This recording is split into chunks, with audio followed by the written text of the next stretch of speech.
Earth Debate, Uncut and After Show. I'm your host Nathan Oakley, and if you are new to this channel, or you've not done so already, then be sure to subscribe, hit the bell notification icon and join button if you'd like to become a Nathan Oakley 1980 channel member and keep up to date with the Flat Earth Debate. If you would like to support the channel, there is a super chat that runs alongside each of these shows while they premiere, and there's also a Ko-Fi, Patreon, crypto and thanks button in the info box below the video. Speaking of Patreons, I'm going to do a quick shout out to all of you who do support me on Patreon. So a massive shout of thanks and appreciation to Amish, Vitali Z, Colton James, BG, Survive the Spin, FE Patriot, Steve on the level, Thomas van der Zander, Gary Hughes, Measured Flat, Chris Wouters, Oh Wow, Mitch Kennedy, Rod, The Name's Burley, Twodwazzle, Jason Hornsby, Christoph Fournier, Flat Earth Travolta, JMels24, Unimento, M, Iron26, Endless, Golden McKinnon, Retro Bill, Michael Kahn, John Kays, Patrick Gunnels, Banter, Mel B Styles, Hairy Blade, Mobile Max 777, Rob W, Del West Watson, Unbelievable Productions, Blue Ridge Ranger, Abraham Mohammed, Skeptic 936, Texas Mike, Chow Yun Cat, David Wayne Foster, and Dank. So another massive thank you to all of you for supporting me on Patreon. Now I will hand over to whoever is in Discord and Google so you can enjoy their dulcet tones while I set up for today's live show. How you doing? Doing well. What's your name? Pure Simple. Yeah, that's me. Good to have you. Yeah.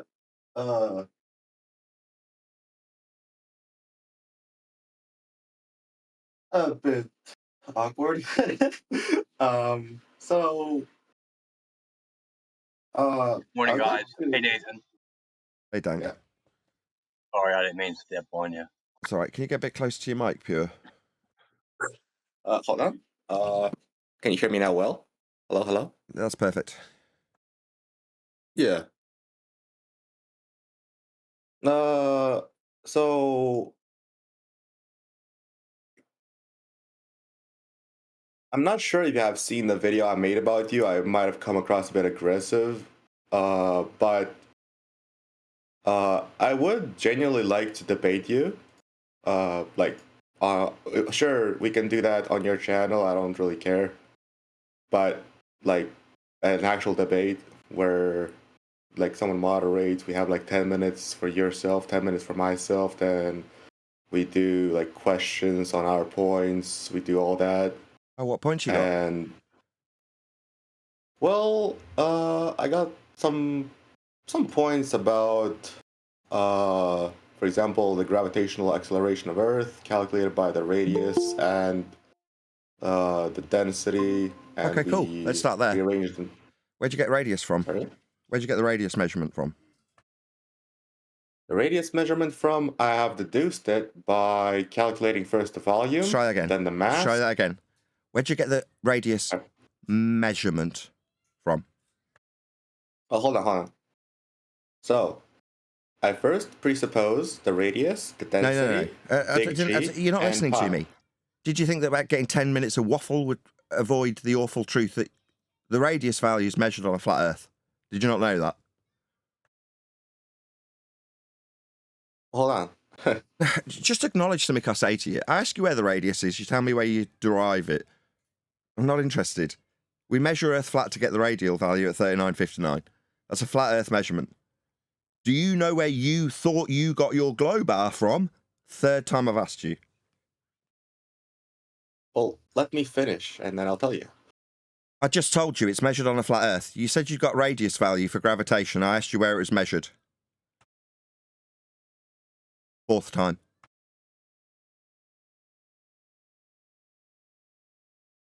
Bye-bye, dickhead. So he ran away. So what, you come and say you got gravity based on an R value? I ask where it's measured and he runs like a coward bitch. Just for the recording. I've no idea who that twat was. Never seen his video. Don't know who he is. Couldn't give a shit. Meanwhile, your R value... Why am I getting immediately interrupted? What's going on? Who's doing that? Oh, it's Neil. Can you hear me talking, Neil? Can you hear me in the middle of a statement? Yes, you can. Why are you doing that? Neil, why did you just do that? I wanted to tell you he's What, in the always middle of me talking? chat. In the middle of me saying something? You wanted to say something, did you? I'm sorry. Continue. I was.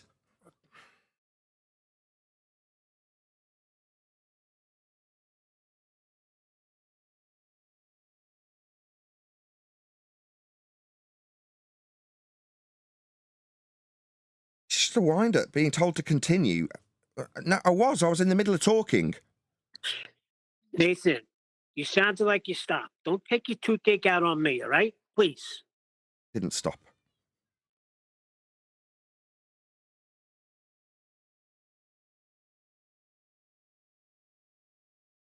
Anyway, so that guy wanted to what? Arrange a time so he could get 10-minute diatribe of that shite?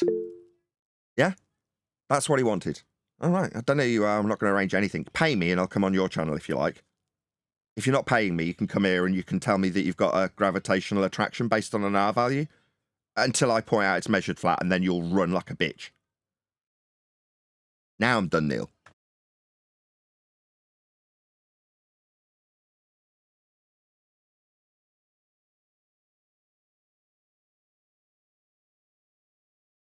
You're doing it to wind me up. I know you are.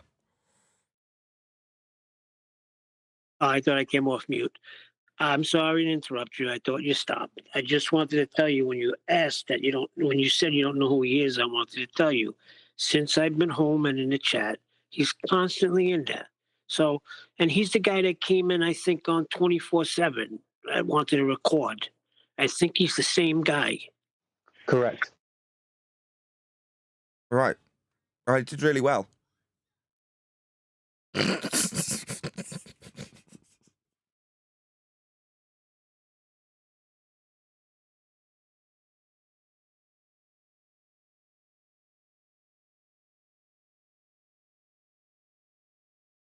What are they trying to achieve? I don't get it. Go on, sorry. I was going to say, I suppose 30 seconds is better than nothing. That's what I tell the missus. Okay. I tell you what, you come up with some things sometimes, man. You crack me up. Thanks, Neil. I'm working on it. Go ahead, Nathan. That's all he lasted, though, isn't it? 30 seconds till he's proven a flat Earth with his claim that he's got R values. Well, he did. He did assume a radius, right? He assumed the globe first. Well, I asked him where it was measured, and he said, "Well, I assume it."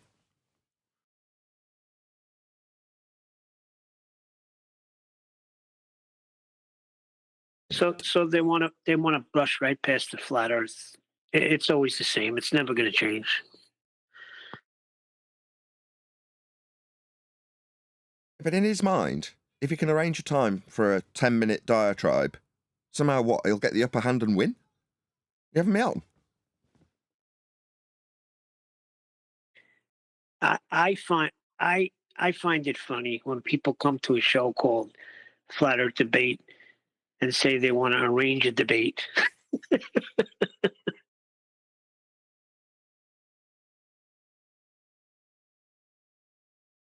Yeah.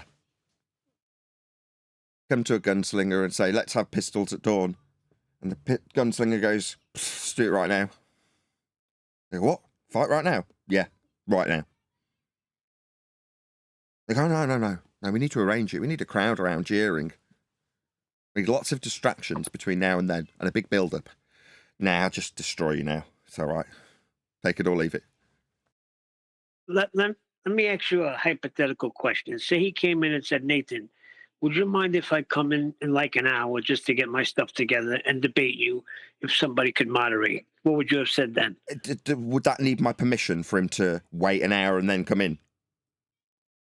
No. No. No, but I'm just saying, if he would have came that way. But there's no need to, is there? The door's open, you walk in. That's it. So what I just did was challenge you to a gunfight and said, "Hold on, let me load my gun." Yeah.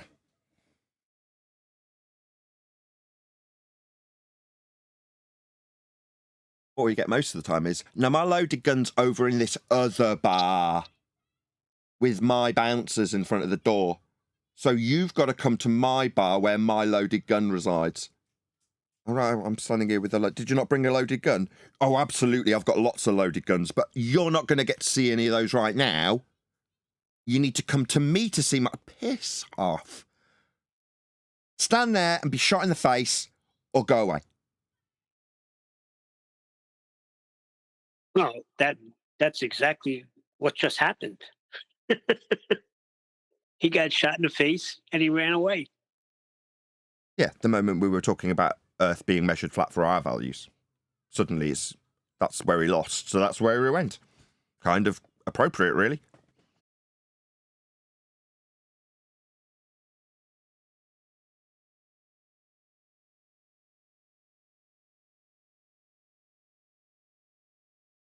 Yeah, in his mind, if I can avoid the question 4 or 5 times, we can move on with my assumption.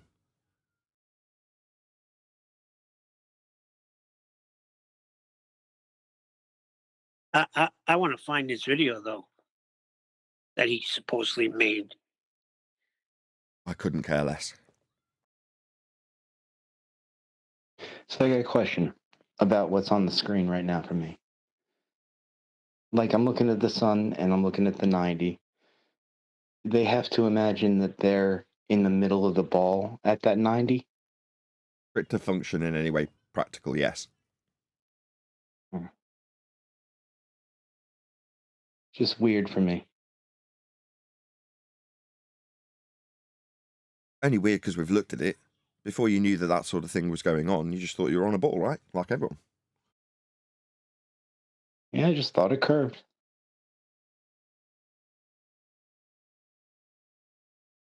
I literally remember feeling that when I was looking at like the ocean, being like, "Well, that's straight as hell," and being like, "Well, I guess it just curves." Yeah. The first time I went on a plane, that's when I was like, well, when does it ever? So I was flying over Texas for like a good hour. I'm like, when does it ever when am I going to see this?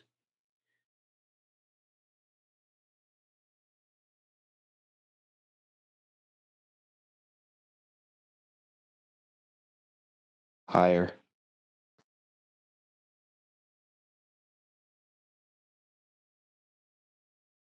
Yeah, it's funny though. That's what they're saying now. Well, they were always saying it. You got to go higher.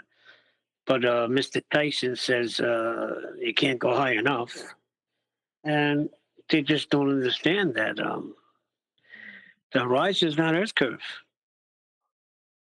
Oh, this isn't what I thought it was. I thought this video is what I'd shared with myself to cover today, and it's not. Okay, well, we'll do this instead. What's this? I don't know what you're talking about.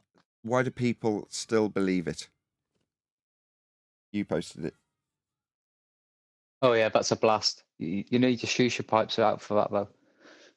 You By are the right. look of it, they're in an equivalent to Scientology. So he speaks of a master speaker who's from another planet, who's the most intelligent man. He's Oh, that sounds absolutely wicked. Oh, I can't wait. I watched a few listen to a minutes little of it. bit of it. You're gonna love it. Sounds great.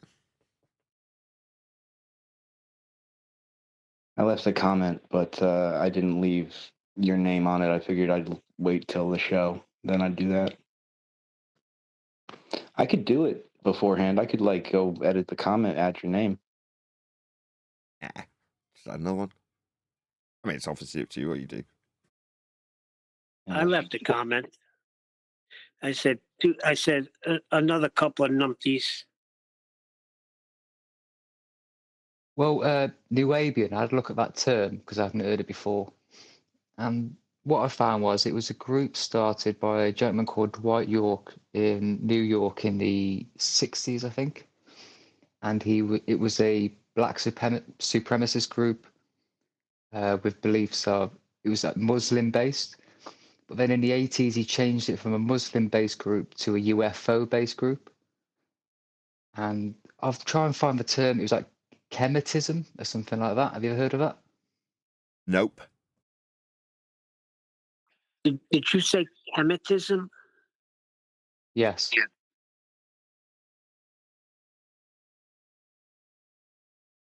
You know, the word is familiar, but I don't know what it means, so I'm not going to try. Unfamiliar to me. Well, their master teacher comes from another planet. So I asked them how this master teacher lives on a place that violates natural law.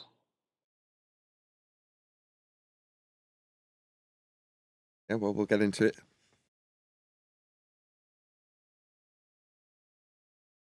It's a pagan revival of the ancient Egyptian religion, or some equivalent to. Wow. How delightful. We're going against ancient Egypt. I don't know about that. Just like Moses. About that either. Let people go. Just like Moses. That's what's so great about this show and this topic. Like yesterday, we're at Naked Gun and back in the 80s, and today we're at ancient Egypt and extraterrestrial. So you never know where you're going to be from day to day. We started off with a fundamentalist zealot asserting gravity with flat Earth-based R-value measurements. Amazing. It's going to be a good day. I'm appreciating the flat Earth sleepovers, the late streams, Nathan. But yeah, usually during sleepovers, when we've got the sleeping bags out, we put a movie on rather than just argue and bicker. Maybe try that next time. Once it gets past a certain amount of time, there's the kids come in, and I'll just, for the most part, allow people to do whatever they're doing, if I'm still recording for whatever reason. Fair enough. That was my fault yesterday. I should have never brought that up. What up? With AI calling a pitch data not a good argument. It just led into a whole freaking thing. Obviously, people had a lot to get off their chests, and you gave them the opportunity to do it, and now it's out and it's done. So it was a necessary evil. Well, let me tell you something. I've been watching, and there's been a pattern with him. That's all I'm going to say. It's been a pattern, and that's it. I used to enjoy when AI came in. I listened to him for years when he would come in on 24/7, when he would come in our shows. But then I started to notice he would be bashing how we do things here. So I started like keeping a close eye, and to me, it was laid out right there when he just interrupted Brian and Whitsitt with his little "shut the f up, Brian effing retard." I would never say that to anybody.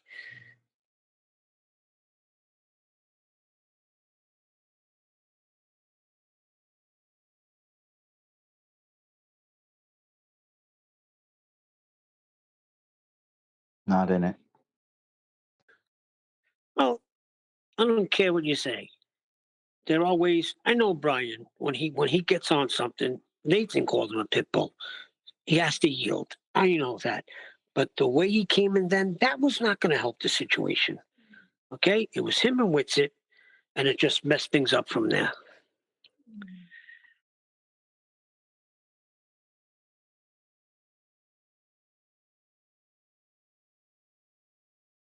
We can't really blame others for how we are going to react, though. We have to remember that even our own are going to instigate us and piss us off. And that's what we do to each other and to them. Let's just do it to them harder. Well, okay, like Adam said, how are you supposed to take this crap that this guy put out after that little short, after that Whitsitt and Stein thing that went on? What the hell could you do with that as a flat earther? Ping pong golf ball nonsense. Can't do nothing, and it is cleaning up somebody else's mess. No, I'm not going to waste my time going to that show and going into their comments. Nobody's crying about Whitsitt's success. We complain about what he says. Whitsitt's still human, you know. Nobody, it could be that he knows that Tim Pool's got a big audience and he's going to have a lot of eyes. He could have just been nervous and said some stuff too fast. He's been going, no. Adam, don't be fooled. Don't get I'm not trying to. Listen to me. Don't get Whitsittized. He's been at this for a few years now. He sat on the QE listening 24/7 for a long time.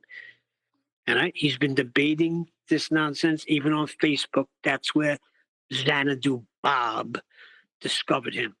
Okay? And he was helped a lot by Bob. Nobody would know who he is unless Bob came out and freaking endorsed him like he did.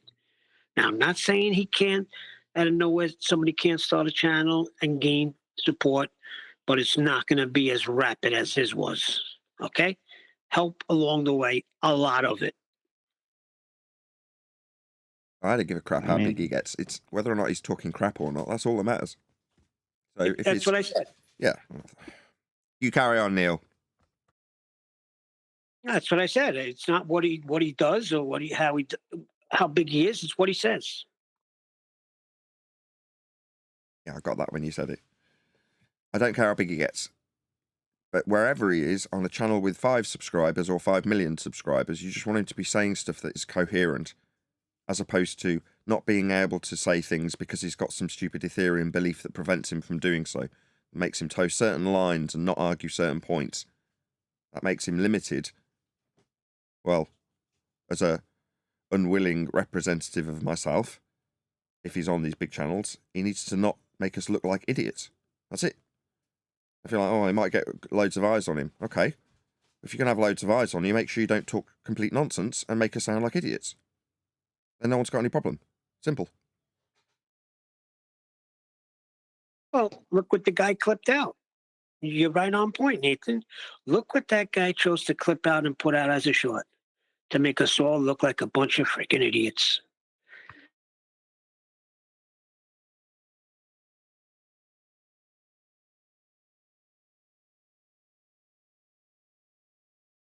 I had something to say, but I forgot it, to be honest. Well, let me try to help you out a little bit. You were simping a little bit for Witsit. Does that jar anything? I'll sit like I've got this thing where I'm like a human, where I have like human feelings and I feel like empathy for other humans. You know what I mean? And I'm just saying that nerves are a thing. And even me talking to you right now wouldn't have been possible exactly like this a year ago, 2 years ago, 3 years ago. I'm just saying. Yeah, okay. Nerves are an issue. And if you're in front of a big audience, maybe that's a problem for some people. I get it. I acknowledge that. Doesn't make any difference if you're talking nonsense.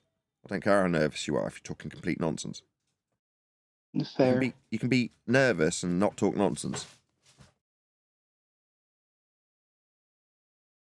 That's true. I get it.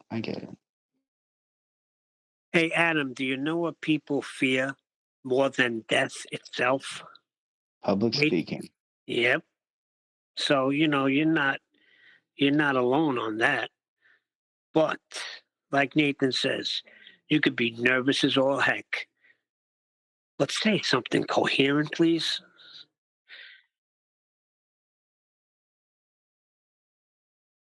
Ping pong golf ball. I don't get the problem. It's obvious It's you not can play ping pong with golf balls. That's a bit of a poor example in some ways, because that you could ascribe to nervousness, right? You can explain what he might have meant if he'd have had a bit more time to breathe and slowly explain without panicking that he's going to get cut off any second. Okay, yeah, I can ascribe that to that. Doesn't change that his rhetoric is poor because he's limited by his Etherian beliefs. Well, that's something that, as a flat earther, it's like, well, I'm not an Etherian. I don't believe any of this nonsense. So why would my representative be out there peddling it? Oh, because that's his personal agenda that he gets through the door with flat earth above his, his office, Witsit's office. But when he actually arrives, he's limited in what he can do as a flat earther because of his bias and his Etherian belief. Well, that means he's a poor representative, doesn't it? Well, if he's a poor representative, I'm going to say something about it, and so's everyone else. But, Nathan, he's the best debater. No, he's not. Says Alex Stein, who came here and had his ass handed to him by me. Well, Alex Stein doesn't know what makes a good debater. He attempted it and failed miserably, so why is he assessing how good people's debating acumen is? He's not qualified to tell people what makes a good debater. So taking Alex Stein's word for it, because he says he's the best debater. Is he really? Says you. He also says he's trustworthy and the best representative for Flat Earth. He said that. Yeah, well, I indicted him for it when we were covering it, didn't I? Because we can prove he's a lying shit. So, okay, you endorsed this lying shit, did you, Alex? Stein? Okay, well, that's just a testament to how poor your research is in terms of the people that you're vouching for. If it were me, I'd say don't listen to Alex Stein vouching for anybody. He recommends lying shits and puts them in front of big audiences, making everybody look terrible. So I don't take his recommendation or endorsement for anything. What's that? He says he's a good debater? What the hell would Alex know about debating? He came here and pretended to be a baller. Well, I wasn't actually talking about Alex Stein. I was talking about what Witsit said himself. He said he's the best debater. He's the chosen one. Maybe that was Alex's source. Witsit said he was the best debater. I just realized I kind of sent this back in a circle. You're right about the simping in the end, really. You know, empathy is one thing, but we're in a place where we have to present ourselves and our facts as best we can. And maybe you're right. And we have to draw a line somewhere. The only thing that bothers me is when people come in and say, you just hate Witsit. I don't hate the kid. I actually like him. I just don't like what he says.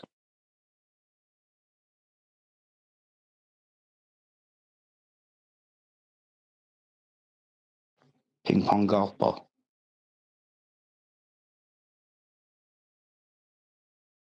Nathan, when you say he's limited because of his Etherian belief, so he can't, that puts him, how do I say it, in a contradiction if he starts talking about how Earth is measured flat and establishes that fact?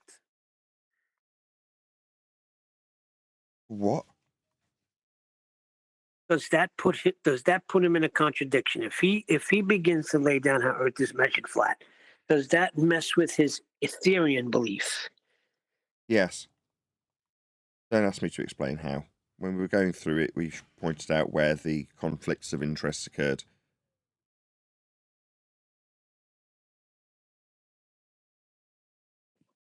Because it's replacement gravity, right? Because Well, they need it.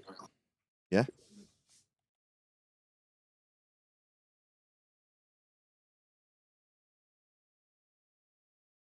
Well, then it's obvious then. And it's never going to change until his eyes open up and he realizes that he's been chasing a mystery man that will never be found in ether.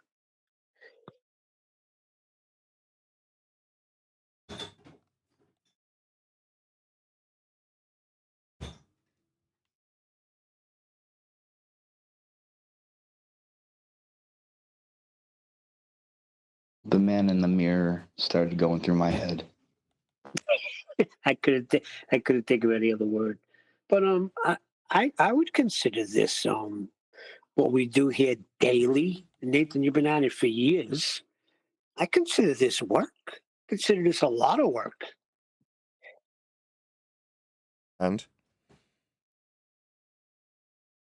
No, it just bothers me when people claim we didn't put in the work. Well, excuse me.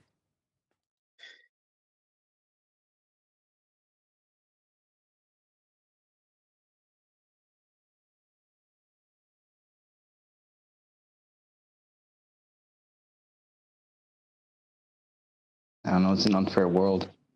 It's work to somebody isn't necessarily hard work to somebody else, and even that isn't going to equate equal pay or free or fair pay. I'm not even talking about the pay value of it. The pay value is the arguments that we put out and the fact that we established that Earth is flat. We know Earth is flat. We don't believe it. What I'm talking about is he is what they want. He is a preferred flat earther. They prefer him because they know what they could do with it. They will never prefer us because the argument's over. Once we start hitting those arenas,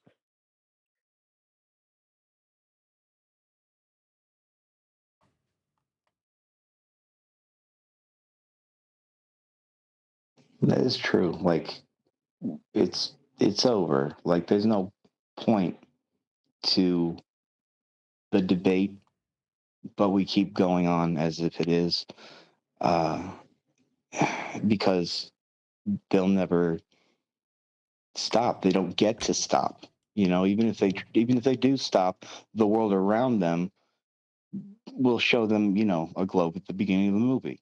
They'll give them a globe life insurance policy. Stacked cards. yeah, the deck is stacked against us, and they just reassert it daily. You know, when you watch football games like I do, like today I'll be watching the football games, the Thanksgiving tradition. I can't tell you how many space commercials I'll see, or something to do with space or Earth being a planet, or how many times they say the word planet.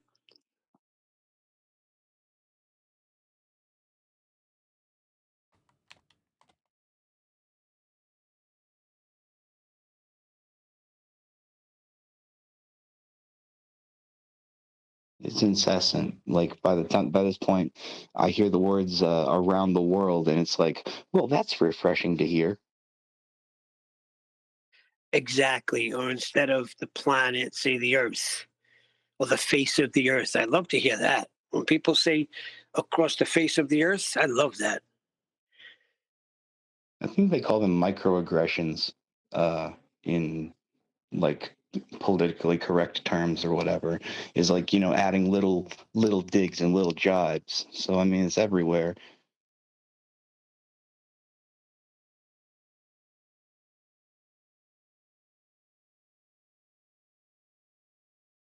So, Adam, I'm glad to see you're in G Plus. What Mighty Mush plugged you in? Mush was in out of country, but I talked to Righteous about it, and he got me in. And I was like, I'm always afraid to learn a new platform or technology or anything like that. But it was relatively painless, and I woke up today, so You still go to Discord though, right? I love Discord. You know, it's all about the fight for me, really. Yeah, but it's good. I think it's good to have at least more than two people on the G Plus panel. I mean, you can always go back to Discord after or even during. But I feel when the show starts, on lights, action, camera, let's have a decent G Plus panel. I'm honored to be on here. We're telling truths. Can't stop us. I like that. Thank you for having me.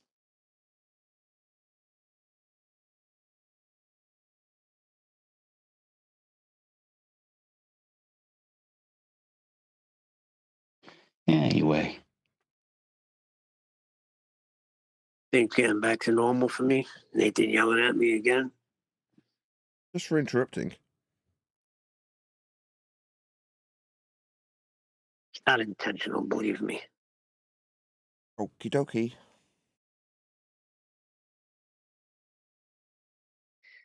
And I hate that raising your hand thing. I will refuse to raise my hand. I kind of like it if we were on top of it. You know what I mean? Well, I just have to be a little more patient. Just have to wait. But then sometimes when I wait, somebody else comes in and says something. And then if I wait a little too long, Nathan never shuts up. Maybe because it's Nathan show. Hey, has anybody seen D Rose? I haven't heard from him. I haven't seen him in the freaking chat. He was on G Plus a week or so ago, I guess. Oh, okay.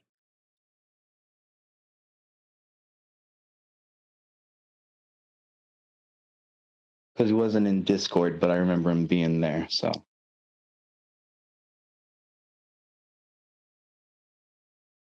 It's funny when he comes in and QE's here, you'll hear QE grunt, "Oh God!" Then one time to break the ice, he did a perfect impersonation of QE. Even QE had a laugh.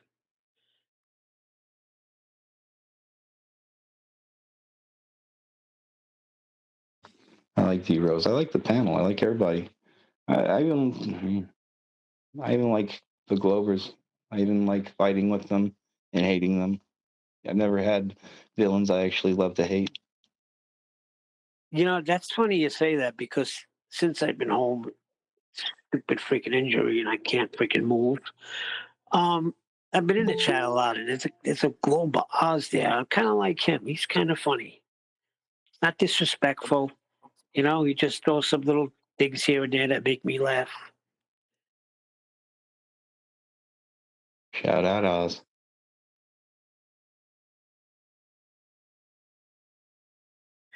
Like Nathan will say something very pertinent to flat Earth, and he'll put that emoji on with the shock emoji with the little yellow guy holding his face with his eyes wide open. Like the scream guy. Yeah, it cracks me up. Good morning. Hey, 10th. Hey, Ted, Hey, I was Happy- just thinking about you. Happy Thanksgiving to all those who are in America. Thanksgiving.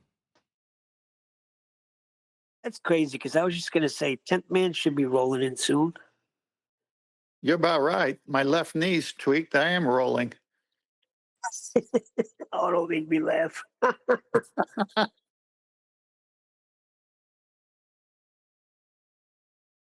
So how did that go yesterday with Phuket's video? I didn't get to watch it all. That was Tuesday, but yeah, it went well. Fine. Oh, was that Tuesday? Mhm. What was yesterday?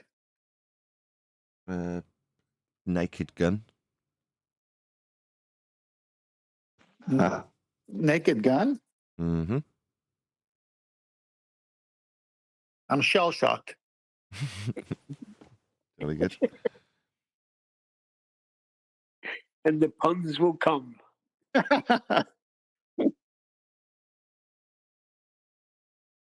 Well, how did it go with Phuket's celestial video? Yeah, fine. I mean, it had a couple of errors in there, but they were towards the end of the video. There was a The part suggestion that you get in touch with him and actually have a word and sort of take him by the hand and maybe through it like you've done with us. the part I caught was the beginning where you were saying he was approaching it differently Yes. rather than the measurement first, right? Yeah, well, that culminated in it being the incorrect process to convert at the end. But, yeah, maybe drop him a line. A chat with him if you get a chance. Yeah, I mean, I have his. We've talked before, so Cool. But it's, he's a you good know, guy. Yeah, he is.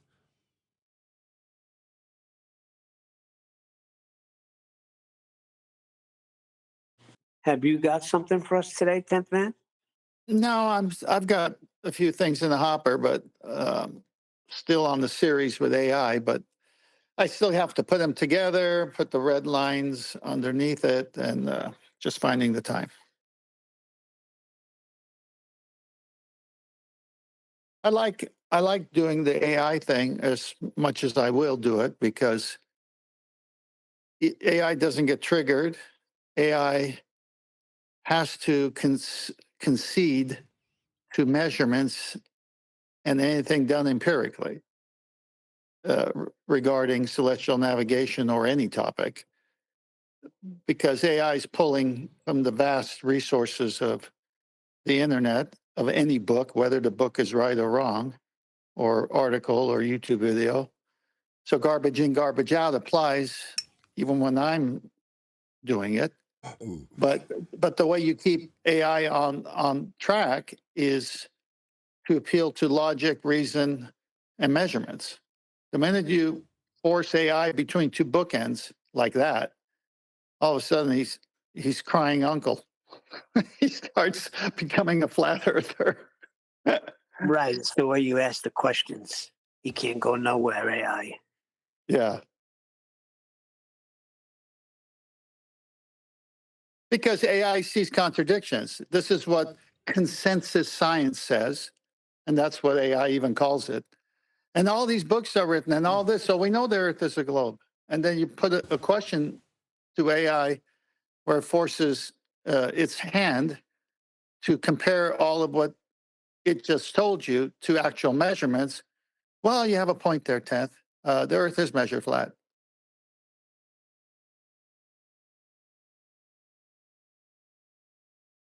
Until AI isn't I enough. AI is just a program. And however the company or whoever programmed them is how it's going to behave.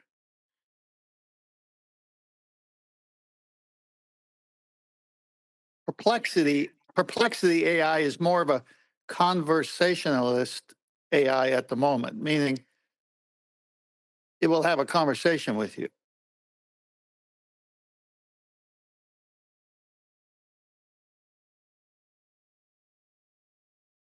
Can people go in there and change it though? How does that work? You just know, you just ask questions, and the way you ask the question, AI will answer differently. Right, but the information that it's pulling, can they change that? No, I asked AI if it's learning and changing on its own, and it said no. After a conversation is over, it's over. So if I jump back in, it doesn't remember me. That's kind of sad. Not really. It's a program. I'm not exactly too fond of it to where it's sad. I don't know, you're having a conversation with it. You want it to remember you. No, my dog does that for free. See, what I'm thinking is the AI must be like, this guy's driving me crazy. I don't know what else to do, but I got to keep answering him. No, AI has no feelings. AI is no feelings. I remember saying to it when it kept repeating nonsense, do you suffer under virtual cognitive dissonance? And AI said, no, as an AI program, I do not suffer cognitive dissonance. That's a human trait. And I said, well, here's what you said, and here's what else you said. And then it admitted that it did. It was so funny. Johnny Five is alive? I don't know. I don't really care. It's just passing the time. I don't have to worry about personal attacks or anything. I just ask questions. And you get great answers. It's only as good as the question, though. Yeah. The question set up gives you the perfect answer. Thank you, AI. Yes. So the maximum local level is 0 to 90 degrees. What is that in nautical miles, AI? That's 5,400 nautical miles. But the Earth will curve after that. Oh, really? Okay. What about circle of equal altitude when you can have one person on one side and another person on the other side, but the same angle to the same star? Wouldn't that be 10,800 nautical miles all flat? Well, you got a point there, 10th man. So, okay, after 10,800 nautical miles, then the Earth starts curving away. When you first laid that out, I'll never forget it. I was like, oh my goodness. Wow. You can't recover from this. No, no one can. It's the methodology. It's the way it's done. And this is why it's such a strong argument.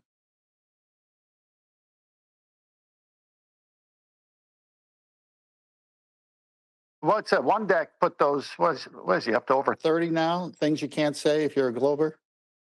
Yeah, but they keep saying them, Ten. No, I know. But see, no, that was brilliant, a one deck to do, because they never reference anything that's curved. They always reference flat. So you are stuck to your reference frame. Whatever reference frame you're using is telling you everything. So the minute they draw a tangent plane, it's over. I'll just use a plumb bob. That's fine. What's your reference? The observer's 90-degree perpendicular relationship. What's perpendicular? Perpendicular is horizontal meeting a vertical. They're screwed no matter which way they do it. Let me ask you a fast question with the AI thing. Can a baller go in there and kind of like phrase the questions to his advantage? Of course. But still, though, but you still can't get around the flat plane. I don't care how he asks it, right? No, I want a baller to do it. I'm setting it up with the series to get ballers to do it. Then I will take their video and have a counter question to the one that they did to get their answer the way they wanted. That's a good idea. No, that's the plan. That's my plan. Because I know as I continue the series on AI, some Glober's going to say, well, I could do the same and I'll get my answer. I say, yeah, that was the trap. Go do it.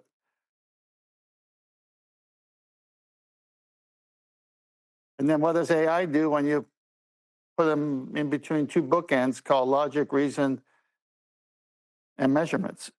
Well, yeah, you got to use a flat earth. Yeah, it's 5,400. No, it's 10,800. Yes, it's all flat. It's over. Yeah, but the curve is supposed to be a lot closer than that. What curve? It destroys R value, it destroys everything. Exactly.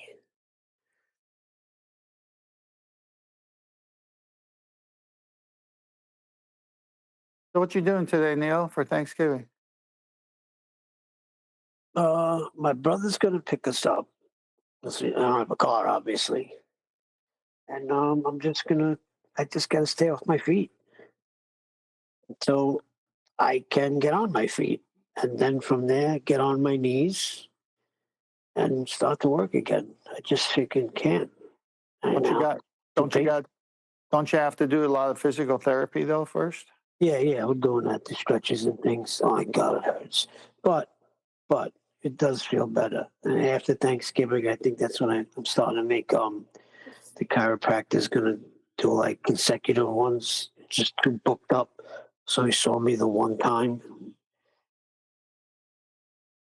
Yeah, well, that's pretty bad when a chiropractor can't give you back-to-back appointments. Oh God, don't make me laugh. It hurts. Back to back. Good morning. Good morning. Bonjour. Good morning. Hello. Now that's more like it. What's more like what?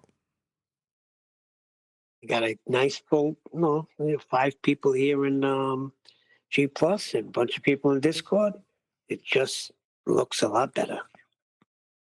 Yeah, Yep, I don't know. Thursday's a certainly weird does now. day. We've done quite a few video response videos. If we have any chit chat to catch up on after the weekend, that's long gone.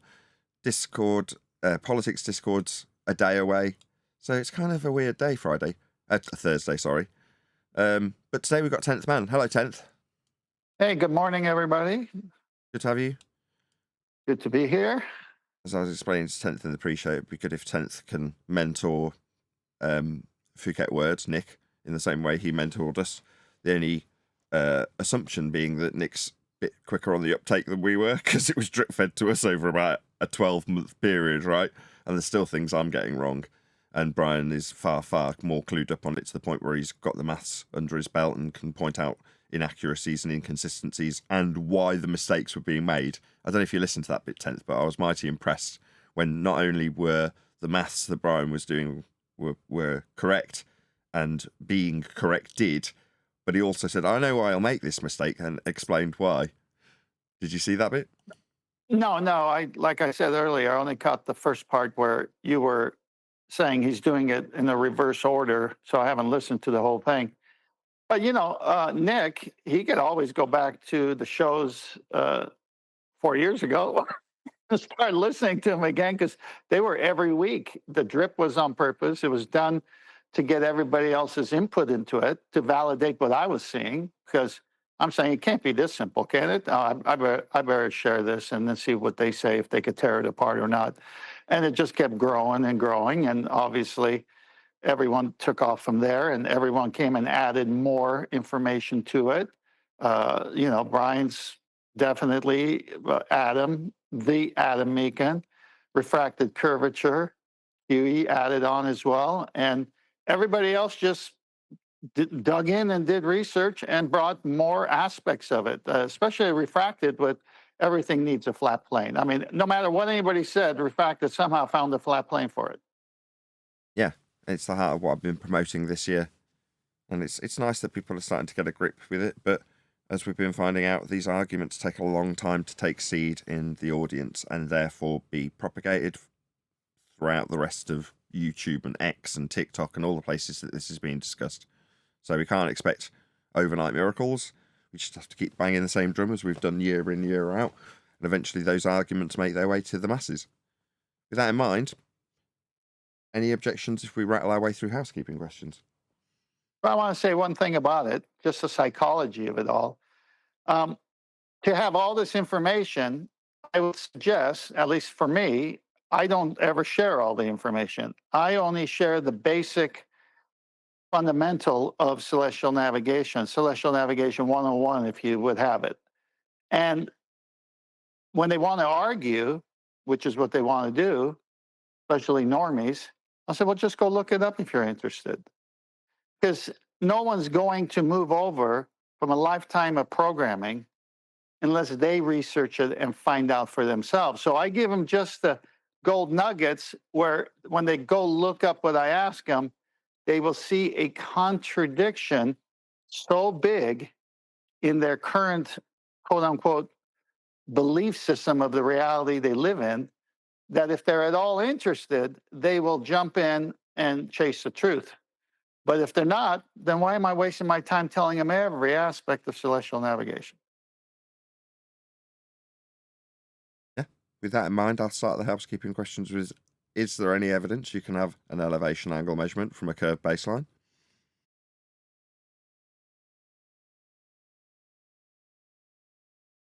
You'll need level for that. An angle is two straight lines meeting at a common point called a vertex, and it's always measured from 0 to 90. If it's more, it's an obtuse angle, so it must be 0 to 90 or within that as an acute angle. And you need perpendicular, a vertical and a horizontal meeting. So that pretty much explains it. Yeah, there was a guy saying that that's the reason for the dip correction, because it's a sloped angle. Well, Get to level. dip correction and the site reduction tables and refraction are totally missing because they're using sea level. When your eyes are on the ocean, there is no dip, there is no refraction. And that's in the site reduction tables from the same institutions that tell you dip is something else. But it's just your eye height above sea level. That's all it is. It's the depression angle you're fixing. Or else you'll have an obtuse angle. You got to have 0 to 90. That's why it has to minus dip, which is getting your eyeballs on the 0 degrees, which is sea level, so that it can be an acute angle. Right, what are you correcting to? And why are you correcting it?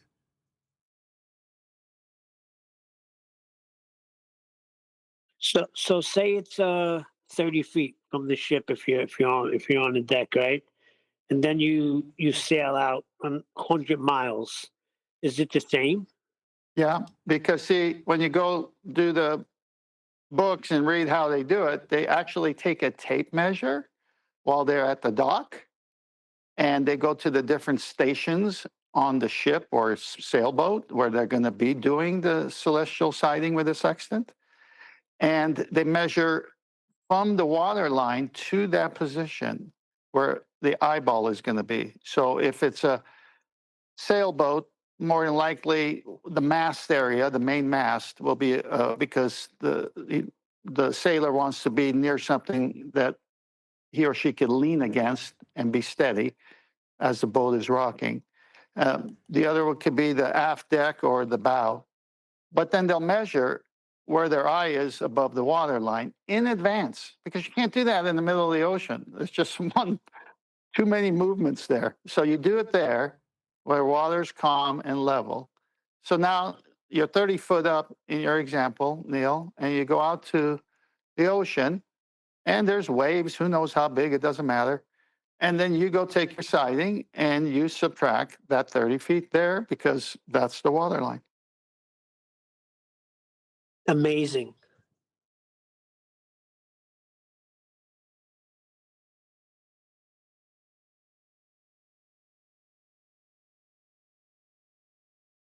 Practical, actually. Yeah, but it's just amazing that, when you do these things, I mean, Earth is flat. I mean, there's no other way around it. Well, these are the simple talking points. Like you'll say, like if someone wants to argue dip is something to do with curvature of the Earth, you'll say, well, really? Gee, all my research showed me that they take a tape measure and figure out the sextant height above the water, and so that they subtract that, so as if the eyeballs are on the water, which is 0 degrees sea level. So I don't think they're referencing a curve. They're referencing a 180 grade angle. And you talk like Columbo until they like, oh, is that how they do it? Yeah, that's how they do it. So it's just a depression angle. Columbo. What was it you started Like with? it. A slope angle. I was going to say, I mean, there's a depression angle.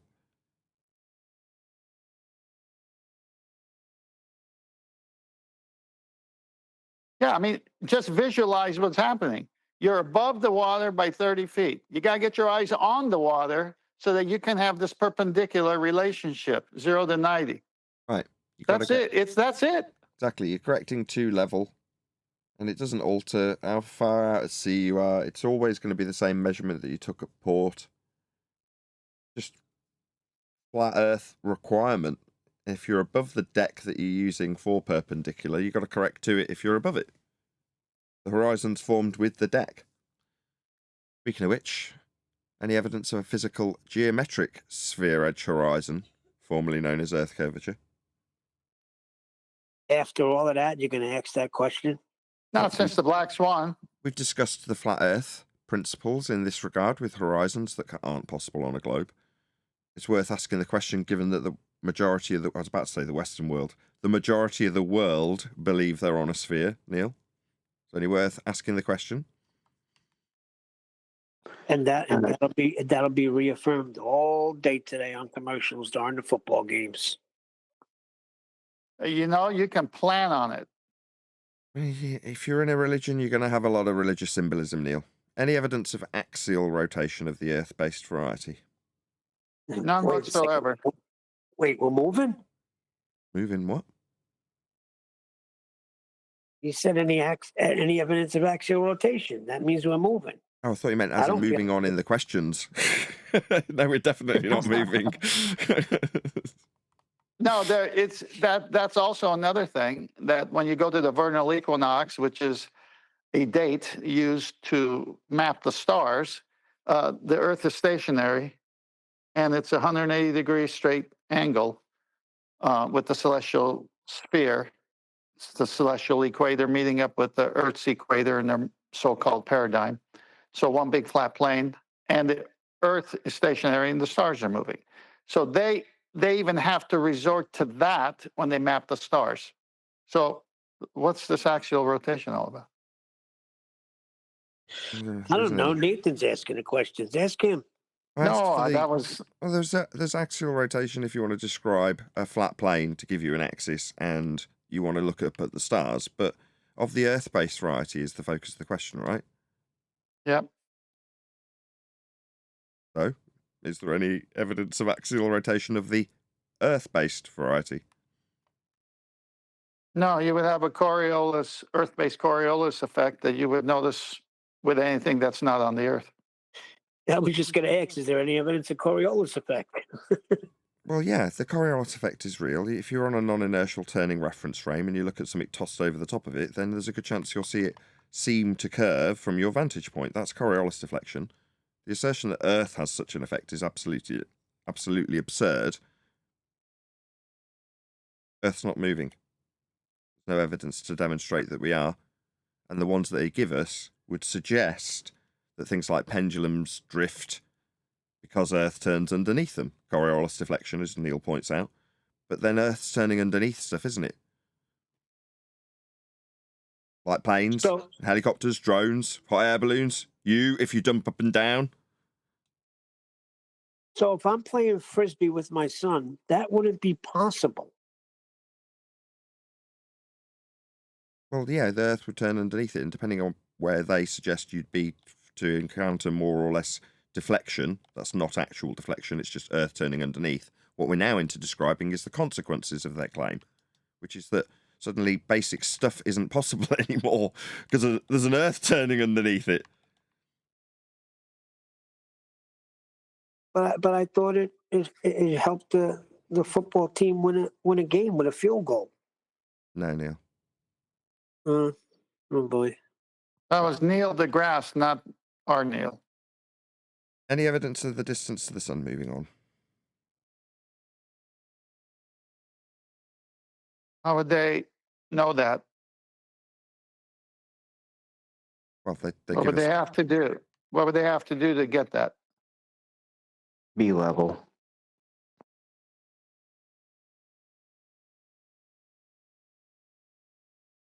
They'll have to start from a level plane.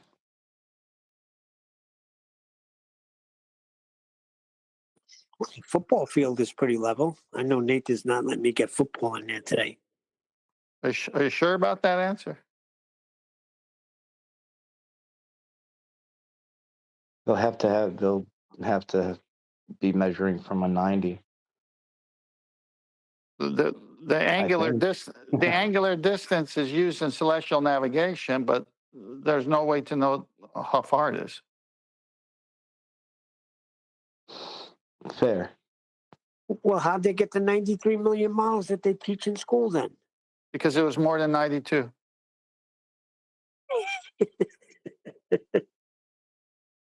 When I went to school, it was 3 million.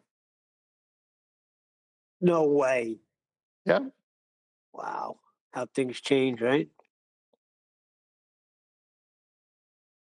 There's that one meme that shows how it changed from all the distances, and finally they settled at 93 million. Any scientific evidence of gravity? What's That's that? It's a weighty subject to bring up. The guy bring it up in the pre-show. Fill us in. You were here, Neil. Nth Man wasn't here, and the audience wasn't here. That was good. You were here, Neil. Speaking of which, shout out to OBE Lines. I remember a Kumu virus working out Coriolis based on the speed of the aeroplane. Yeah, Coriolis deflection is a not actual deflection. That's to say it's an illusion. He was also the one who said that he knows what reference frame he is because he can leave his trousers on one reference frame or carry them over his shoulder into the next. He had all sorts of crap to claim. But thank you for the super chat, OBE Lines. Really appreciate the support. So a guy came in this morning and asked Nathan if he could debate him. So he comes to a Flat Earth debate show and wants to set up a debate. So Nathan pretty much said, all right, what do you got?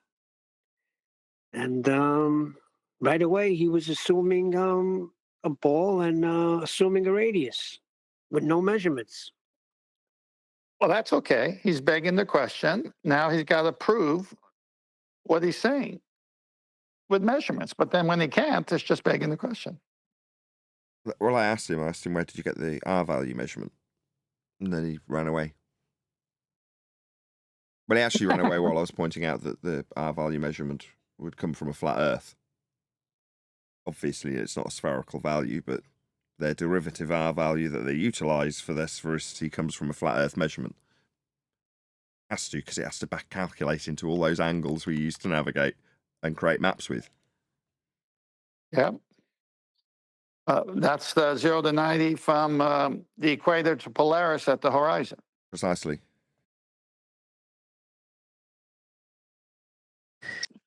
Yeah, just for everybody's information, the guy came in 24/7 and asked the same question, and he wanted to record it. And he got dealt with there, and he came back today, and he was gone in 30 seconds. Sounds like a movie. That's 60 seconds. All right, so twice the time. My daughter's named after one of the cars in that movie. Nice.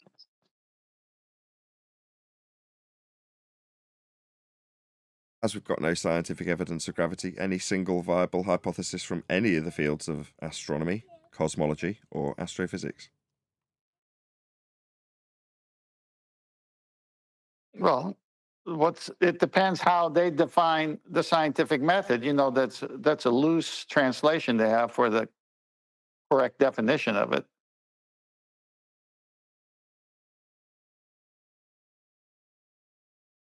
Well, mean- there's only one scientific method, right?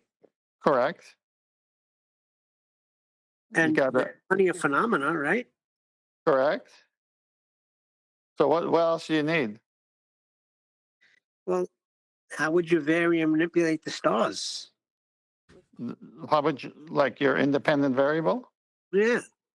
Yeah, well, they're missing that part. Well, then it's not science then. No, but that's the language today. It's like they science this and they science that, and it's some category that they created that's so far away from the scientific method that's why our arguments are so strong when we pin them down and bring them back to a dependent variable and independent variable and a phenomena and a hypothesis. And okay, well, where is it? Well, okay, we all saw that. That's the phenomena. Okay, now we're do the next steps. Well, I can't. Okay, well, then it's not scientific method. It's not cause and effect in nature. So what is it then? A just so story. A pseudoscience by definition. Yeah.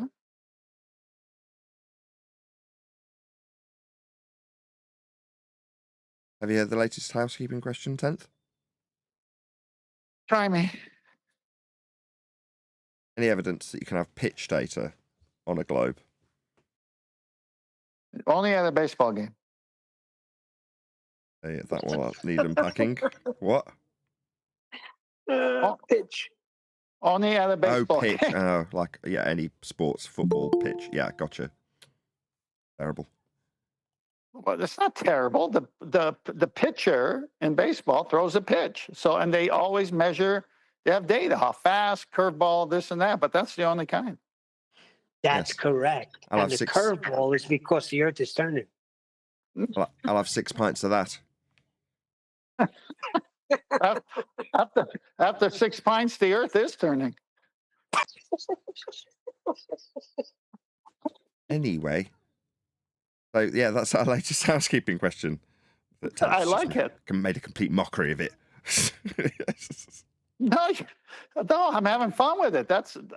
You remember the time when, before it came out that Brian actually found the pitch data? We would always talk about and I'd say, yeah, I think the airplane is the easiest one to prove the earth is flat. And Brian says, yeah, I'm just looking for that pitch data. I go, it's still a strong argument. It doesn't matter. I've been on so many planes. There's no tilting or doing anything to match a curved surface of any kind. And you have level flight. It's obvious. All you do is stare at that plastic cup with your Coca-Cola in it or whatever, and it's level for 3 hours or 4 hours. And you say, well, when are we going to pitch down for Earth curve? You don't. Yeah, I think it's a great argument. Now we've got it, with documentation from a really reputable source. But do you realize what I just said? I used to argue with people that one person was heading back to Hawaii, and they had just come from Hawaii.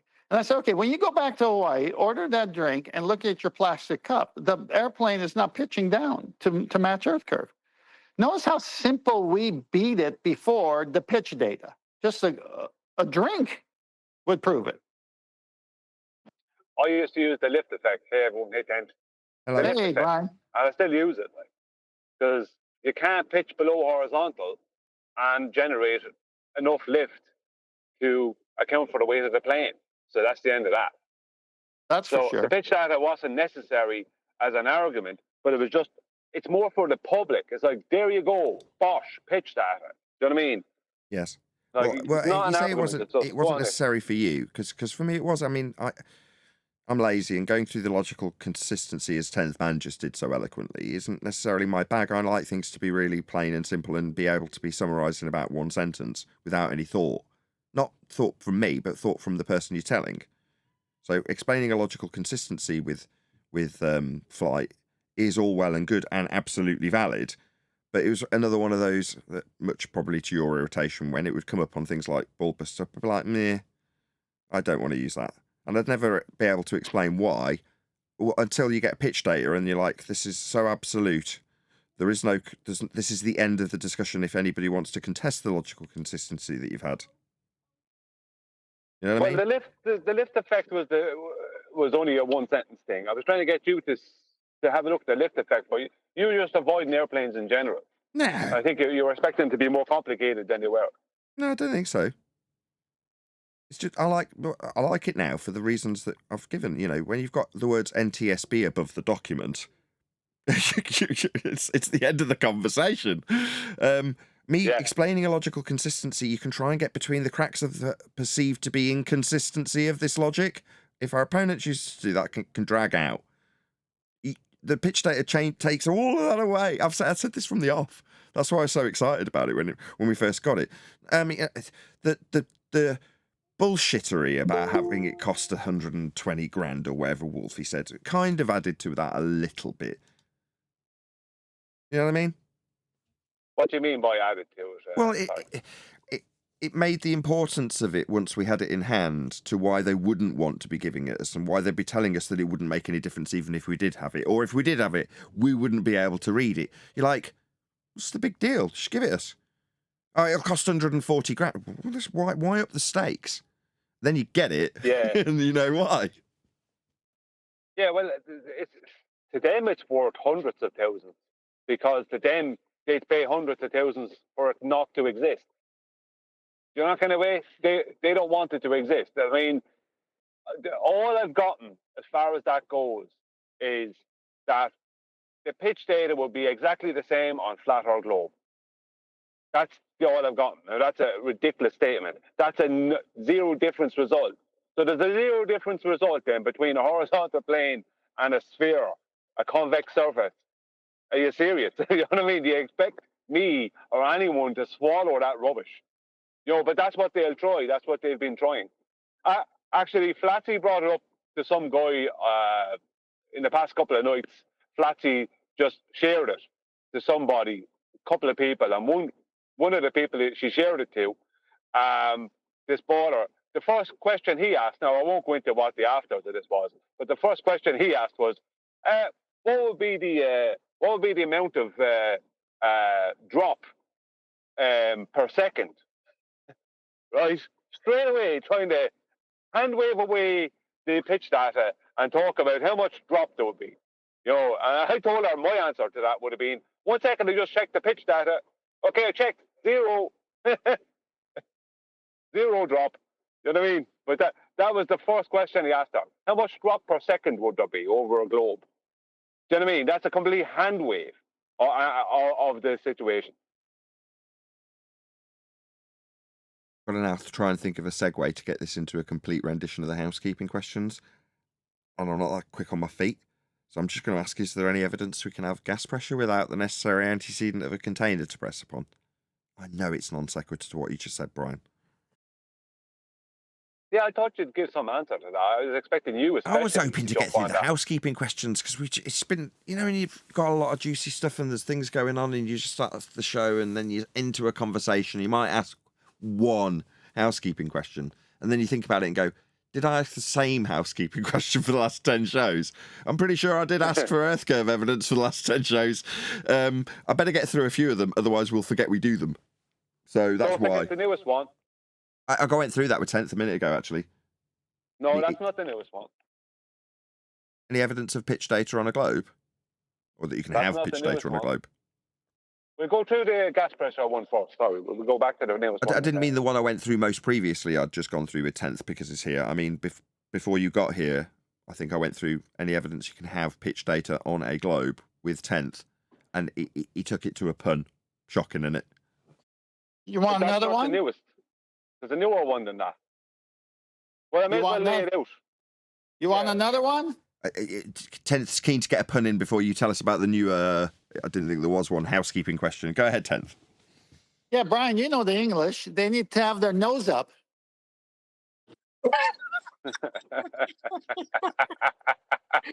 that's Now, a good one. take that in the breadbasket, Oakley. There's only so many degrees I can put my nose up to that.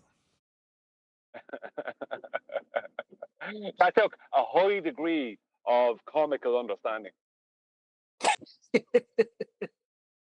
These jokes didn't make the pitch meeting, just so we all know. Well, that's pretty plain to see. Oh, right, God. give us the I new one, just want to Brian. die. Please, can we move on? The newest housekeeping question. We'll go to the gas pressure one next. The newest housekeeping question is: How could there ever have been a globe prior to the existence of the Haversine formula? Yeah, this needs refinement. No, it is exactly. It sounds ridiculous until someone gives a thought. Given you criticised me of this only earlier 3 minutes ago, it's too simple. And I mean that sincerely, right? I'm not just being facetious. It's too simple because, yes, there can be a globe prior to, let's just call it for round numbers 200 years, just to keep this conversation simple, right? So let's say, how can there be a globe before we've got this formula that makes it erase the flat plane that's required after it's been applied? That's Haversine. Therefore, you can suggest that there's a practical application for the globe, right? Well, that's quite a mouthful, and that essence of why we would be asking that question, is there any evidence you can have a globe prior to this particular thing happening, right? Well, that's being asked for a reason, and the reason is because of Haversine, right? Yeah, because how can you navigate on a globe without the Haversine? If you were to try and navigate using a globe, you require the Haversine. So if you didn't have that, you wouldn't have been able to navigate. Now, we know that navigation has been going on for hundreds of years, a lot more than 200 years, successfully, across the oceans. So how did that happen? But they didn't, even on a globe. Even after Haversine, there's the appearance that you can plot the projected points on a globe. It's a facade, though. So the problem, my concern is that we're almost lending extra credibility to the globe like it has, after Haversine, a practical application. There's a facade added. But as we're preaching and have been preaching for a while now, in terms of the actual use of Earth, it's always going to be flat. So you need to add this facade to make it almost seem like there's a useful globe. Once you project it out with these points that you can project through and leave the surface with all the points left on them and your curve angles and all the rest of it, that comes to give a facade, not to give a practical application. And we might actually lend the idea that there is a practical use to this globe after Haversine conversion. And there is not. Has nothing to do with it. This is your fears. Hold on, let's see a 10th Just take. one very, very quickly, 10th. Let me just go ahead. This is your fears, Nathan. You don't understand the purpose of the Haversine formula. The purpose of the Haversine formula is to change from reality, right, from what would be a reality type situation, onto a globe. The point I'm making is, if they didn't have the Haversine formula before 1800, and they didn't, then how did they navigate if the Earth was a globe? When they got the Haversine formula, they were able to navigate the Earth as a globe. Before that, how did they navigate successfully for hundreds of years, which they did, without the Haversine formula if the Earth was a globe? It wouldn't be possible Now we're getting to somewhere. do it. Yes. Okay. Now we're getting somewhere. We're refining it to the point where. Thank you, Dan. Yeah. How can you navigate with respect to a globe prior to Haversine formula? Okay. My research and my understanding, I went back And I'll use the Chinese Admiral Zheng He. When Matteo Ricci, the Jesuit priest, came over to China, he tried to convince the Chinese to the newfangled globe idea. And the Chinese believed in a square, flat Earth. And they were traveling vast oceans using the starboards. And they had already advanced star maps. And they're saying, no, it works fine with angles 0 to 90. They would have these boards, and they would hold the board to the horizon.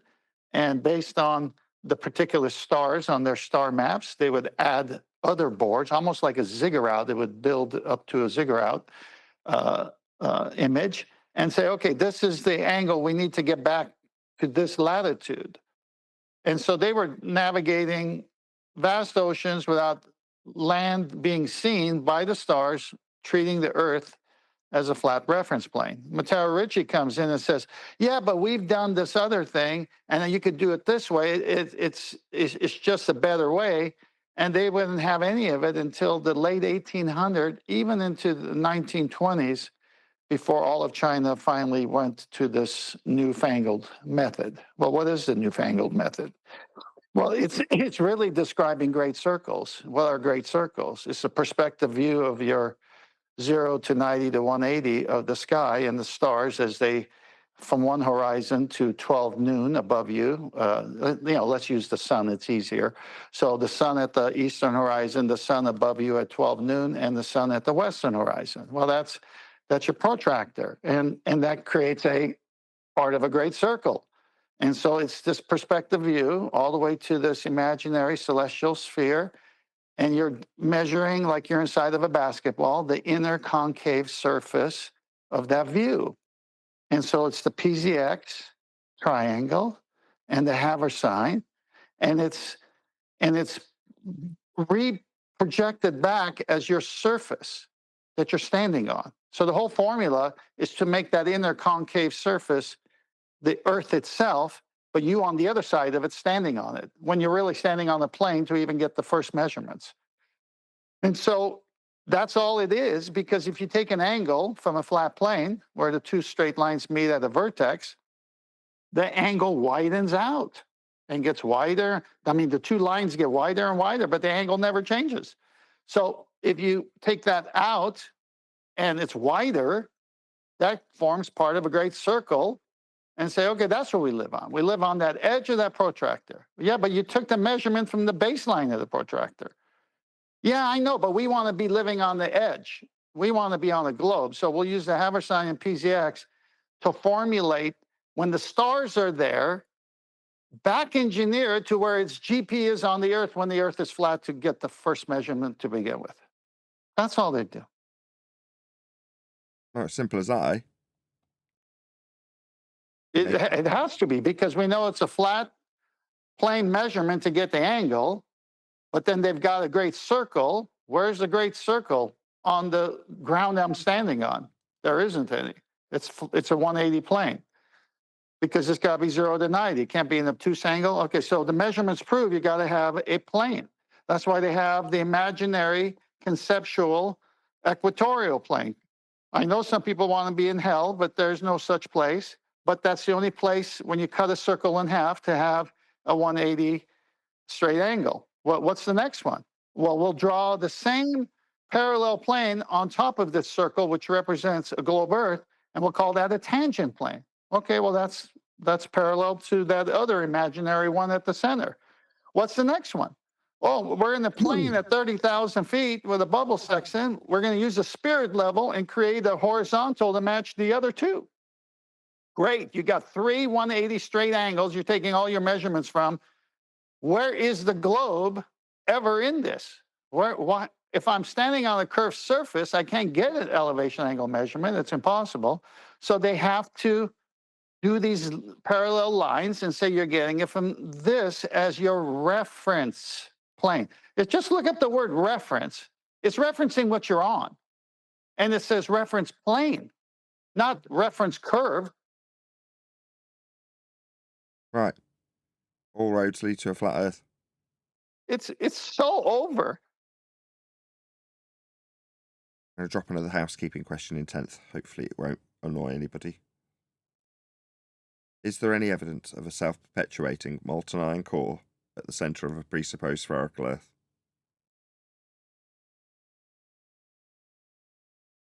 No. Or what about the R value itself? Is there any evidence of an R value, Earth radius?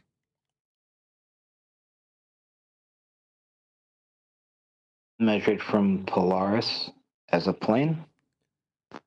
Yeah, that's what we went through in the pre-show.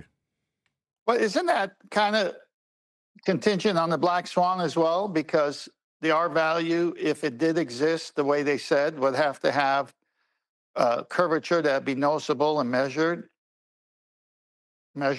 but we can't see it or measure it. Any measurement or suggestion of measurement always leads back to a flat Earth that's needed at some point in the assertion. There is no calculations of R. It's just flat Earth measurements that are suggested to give you an R. Yeah. Can I take a But- sidebar? Can? Brian. Yes. Brian, wake up. Yeah, forget that thing Hello? we talked about last night. Okay. Thanks. How very Go for it. cryptic.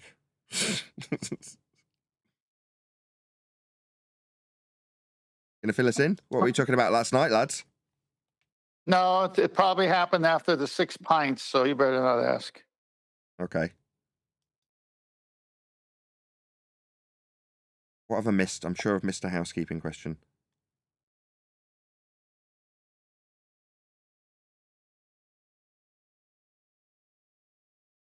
Did a video? Did you do the molten iron core? Yeah. Did the multi-line core, did R, did gravity, did scientific evidence in general, gas pressure without a container, axial rotation, Earth curve, any evidence of the distance to the sun? No, we've done We that did as well. that It was We've done that as well. scientific evidence that you left out. What did I You leave did that out? already. Did I leave out? I think it was scientific evidence that you had left out, but no. No, we did. We had scientific evidence of gravity and any single viable hypothesis from any of the fields of astronomy, cosmology, or astrophysics. We had both of those. Yep. Still feels And we like I've did the missed one. sun. And we did the You've sun got one 'em already. all. Got them all. Oh, brilliant. Only 50 minutes into the show and we got all of them. Bingo. Brilliant. Okay, well, we've got a video to cover then. We have actually covered all the housekeeping questions.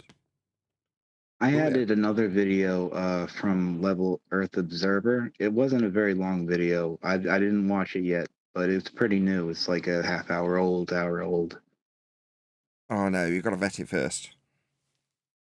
Okay. You should ask Brian to play his video. What? He's here. What does it mean? You got something you should want to put talk it- about? Because in the meantime, I could do it Yeah. grabbing a drink just briefly. I'm going to You do want me to anyway. share, but- Kiwi?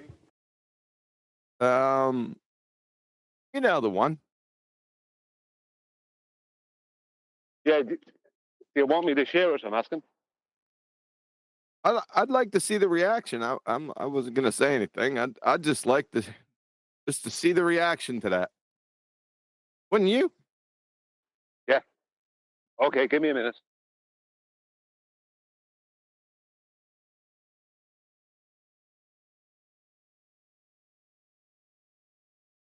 Whoever was providing the video before I suggested that, my apologies. But Could you will be sorry. share it if you don't mind? Would you mind sharing it? say again? Would you mind sharing it? Because You can't get at it. well, I will be, but it'll be a few minutes before I can do it. Hold on. Okay.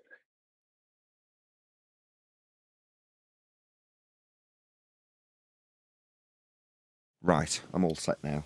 Let's do this. So we've got a video to cover today. Hold on a second. Oh, okay. I'll put it in Master B because it's hard for Brian to get a hold of it, even though it's in his Skype.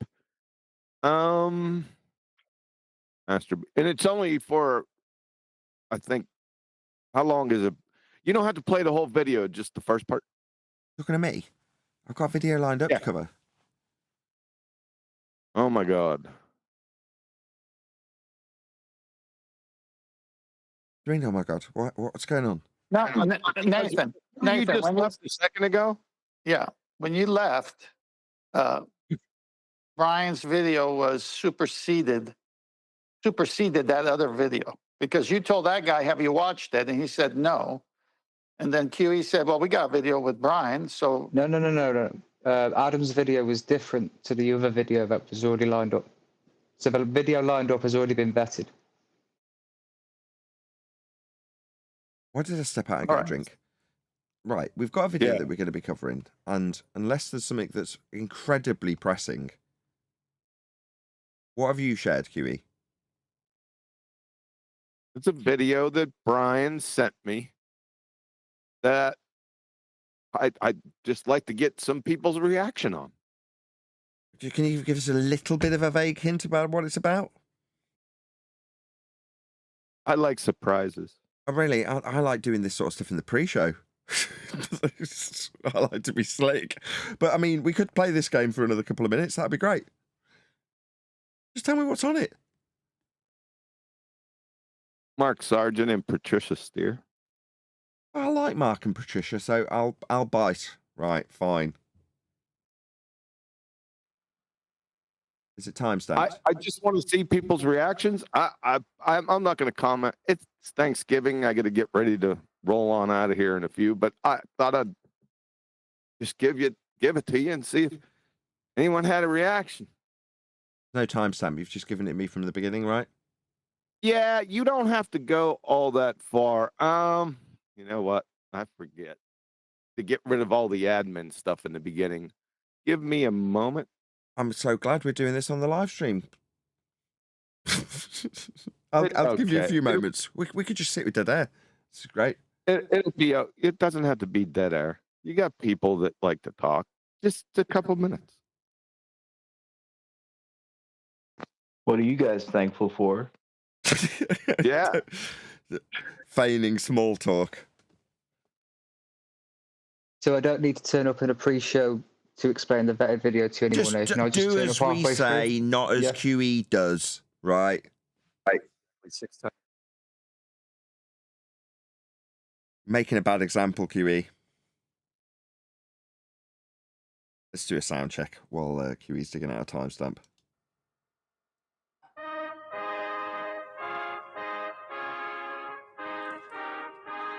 Does that mean make sound? I have no idea what this is. I need a timestamp. God. Right, I'm going to give it another 10 seconds, then I'm going to go to the other video because I can't waste it. No, you won't. Yeah, I've got to. I can't just sit here waiting for you to figure out what we're going to do during a almost live there. stream that I've already got a video lined up so we could be slick with it. I mean, we could sit here for... Oh, my God. Really? Is this really happening? Yeah. we're almost there. Just hang in there. Have you got some elevator music? I've got Yeah. video lined up for this very moment. Nathan, don't worry. No one's leaving the show because now we're all interested in this. I'll do a call to action. 82 people watching. Hopefully, by the time I've finished asking you all to share this absolutely riveting part of the show, you'll all smash the share button and that'll distract from the fact that there's only 81 people watching. I'm losing viewers. Well, that won't be the first time. But seriously, smash the share button if you've not done so already. A lot of S's in that. Huey's queuing up the video so he could steer you right. Just do this on Monday. I'm Let's going just pretend it's Monday. I'm going to give up Pretend on it. it's Monday. We're going to do it we're going to do the video I've already got queued up, ready to go, because it seemed a lot more No, interesting. Nathan, wait for this one. Just wait, Nathan. I mean, We what's the are rush? doing a friggin' live show. And, If you we wanna- are if showing you wanna our lay a interest video in that the you want me to video. cover, and I'll get rumpused. Let's have It's roughly audio right cut. there. Fine. Nobody I'm breathe. gonna try to lock it, see if it makes a damn difference. I don't think it's going to though. We're gonna lock his thing and see if it helps. Okay, Lock it and throw away the key. So you can tell, all three of us watched this, which was, and I didn't know. I honestly didn't know. I didn't see a promo for it, but we had a. Holy frickin' gain overload, Mark Sargent. A Flat Earth presence show up on Tim Pool's stream. And what a presence it was. Oh, Yeah, It's so Dipsix exciting. And Alex Stein. We'll say he's flat Earth too, although he's more like geocentric. But you know, he's flat Earth. He cut his teeth with the David Weiss Rose Baby Truther show thing. So, and Jaron. of course. Before we're Forgot done, Jaron. I am actually going to give Alex Stein props on this. Oh yeah. Yeah, He I did am. good. I am. He filled in where necessary the phrases, words, sentences that were being overlooked in the conversation. He did well. He did. You know what? I'm just gonna get out of the. Are you having a laugh, Patricia? Did you watch it? way now. Alex Stein for me, because I didn't watch, I listened to it in the background because I didn't want to watch it. I didn't want to be distracted by the visuals. So I just listened to it and I tried to pick Me up. too. Cool. I mean, I watched to see who they had on there. And then as I'm listening, I'm looking because I was trying to figure out what I might do differently if I was in their position. And then Alex Stein would like chime in. He knew when the audience was getting lost. And he Yes, knew exactly. when the scientists, when the brain power of that room, and there was a lot of brain power in that room, was delving into the minutia and getting lost. You know, they were A lot of brain power in the room. Who was in the room? Sungenis, Whitsit, Alex Stein, Tim. Was there one other guy?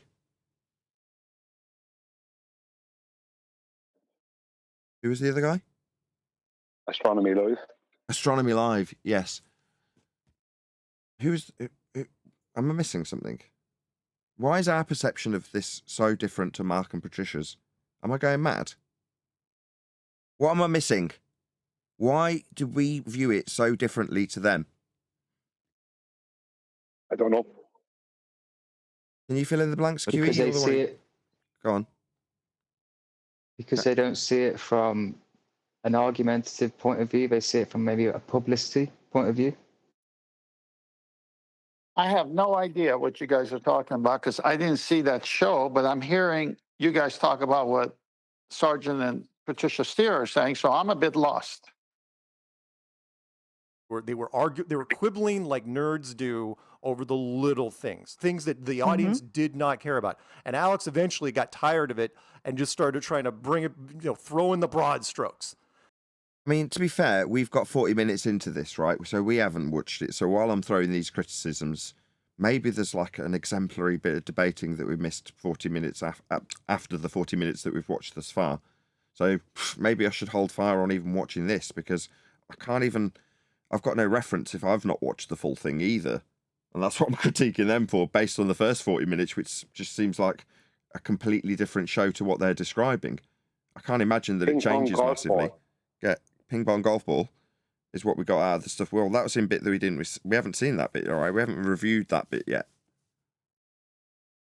So what you're saying, you want to hold off till Monday? He tried to tell you that at the beginning. I'm 99% certain that I can still hold the same critique and probably still will. Because 40 minutes in, based on I know what the YouTube stats are for your average YouTuber and how long people watch for, right? So do you keep an eye on your watch time stats, QE? Just out of interest? No. Oh well, mumble. Anyway, I do, and I've got a good idea of what the general stats are across YouTube for various different YouTubers that I've looked at specifically, and the averages because I'm interested in such boring details, right? So I know that 40 minutes into a video, most people have tuned out, right? I'm not even joking. People's retention isn't that good. Most people's YouTube general average retention is nowhere near that good. Mine sometimes comes close to that. But even still, with a fantastically focused audience, with all of the dross being censored away from me, and the most dedicated audience a man could want on YouTube, I still don't reach 40-minute retention. I think I might have done at some stage. Anyway, the point being, this will not. Therefore, most of the audience is tuned out. So when I say up until the point we've watched, that was a lot of justification, wasn't it? What a lot of fluff. I can say that I speak for the majority of the people who will have quote unquote watched that stream. The rest of it will be what they choose to pick out from the 2 hours or 2.5 hours, and we'll get ping pong golf ball in shorts videos, which I've also watched, but I've just not watched it in full context for the full 2.5 hours. Yeah, I think to be fair, so there's no question, we might want to wait till Monday to do this. I'm so glad you did this right in the middle of the live stream, QE. It was just so worthy. Okay, there's nothing else to do. I had a video to cover. We could be halfway through something else. You can still cover it. You can still cover it. We're Nathaniel. We're over the hour mark almost. We're coming up to an hour, aren't we? Cover it. Again? Nah, let's go ahead and wait till Monday. You can get another video in there. That's fine. Yeah, well, I will share Mark's video and ask people to go to his audience and do all that YouTube stuff when we cover it on Monday. That was me vetting it. I can't believe you've made me do that. I'm going to be having words after this. Anyway, this... Well, at least it won't be boring. Maybe rumpus me after I'm annoyed. Go ahead. Go ahead. I said at least that won't be boring. I know this won't be, but we were all excited about doing this, and we've just had a big fat nothing burger that I've had to critique during the live show. It's an outstanding tease. Tease? Yeah. You're not going to positively spin this. You'll recognize it Monday. We'll just try and put this train wreck behind us and move on to the video we're actually going to cover today, which is... outstanding. Which is going to get rumpus by QE. Thank you so far for your input. It's called Flat Earth: Why do people still believe it? ? And because of the pseudo-religious background that this has, we're going to get a bit of a preamble on why I'd need to say pseudo-religious. Essential, do you want to fill us in? Also, in the chat, there's a link to their video, so please let them know at Nathan Oakley 1980 sent me. Go to the video, tell them we're covering them. We will extend the live show. No thanks to QE. But there's the link. Go and let them know. Sensual, tell us what you mean. Well, they're from a group called Nubians or something like that. And they're Kemetis. So they believe in UFO. God is an alien, effectively, and there's extraterrestrials and God is from another dimension and interdimensional beings that come in and out of this plane and dimension. So they're crackpots, and they're going to try and debunk flat Earth with crack pottery. With crack pottery? I made it up myself. It's a widely used term when things go wrong with your pottery. They get a crack. Crack pottery. Yeah, it was good at one time. Vars good. Shout out to the Price of Adam, who says, "Where are we going? FED is where we are!" ! Thank you for the super chat. And also, again, Price of Adam. Are we not entertained? Says Price of Adam. He's on the show. You can just shout these things over Neil, not over me. Thank you for the super chats, Adam. Well, we are entertained. I'll tell myself. Yeah, well, I should hope so. Please share the show if you've not done so already in the live stream chat. Right, let's crack on with it. I was drinking when you were talking, and I was like, oh, I gotta say something. Perfectly reasonable. Thank you for the support. Why is this intro taking longer than QE's video? Because we know it's going to be good. Anyway, let them know. At Nathan Oakley 1980 sent me. The channel's name is OSM Vision, so please let them know that we cover their video. But we will get into it. I think I'll have to readjust the levels. You have. Since I've been studying, I have quite a few questions. The more I read is the more questions that I have. So I'm hoping to get some answers to some of these questions, and hopefully they're questions that other people would also like the answers to. This guy Brummy? Yeah, they're Birmingham. Yeah. I did timestamp it, Nathan, in Masterby. I think it starts at 30-something minutes. 30-something?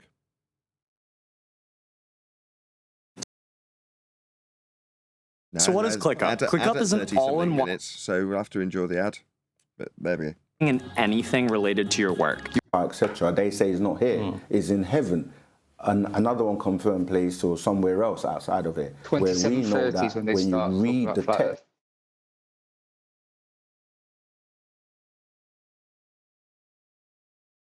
I was speaking to a sister a while ago, and to cut a long story short, just before I left her place, she said something that absolutely blew my socks off and just stopped me in my tracks. My question is, why is it that some people still think that the Earth is flat? That's what she told me. Yeah. I'm already confused. Was she asking you that question, or was she telling you that people were asking her that question? I'm already confused. So is that the question? The question, why is it that people think the Earth is flat? Yeah, that's because of media, mass media, and you know, there's always going to be. Just out of interest, what makes this guy qualified to answer this question? Why He has is a this nice dude- gown. The hat. The hat makes him qualified. Definitely. Okay, but in all seriousness, you know, why is he giving an opinion on this? How the hell do you know? I mean, we'll hear him out, but why have you got an opinion? What makes you think you know the answer?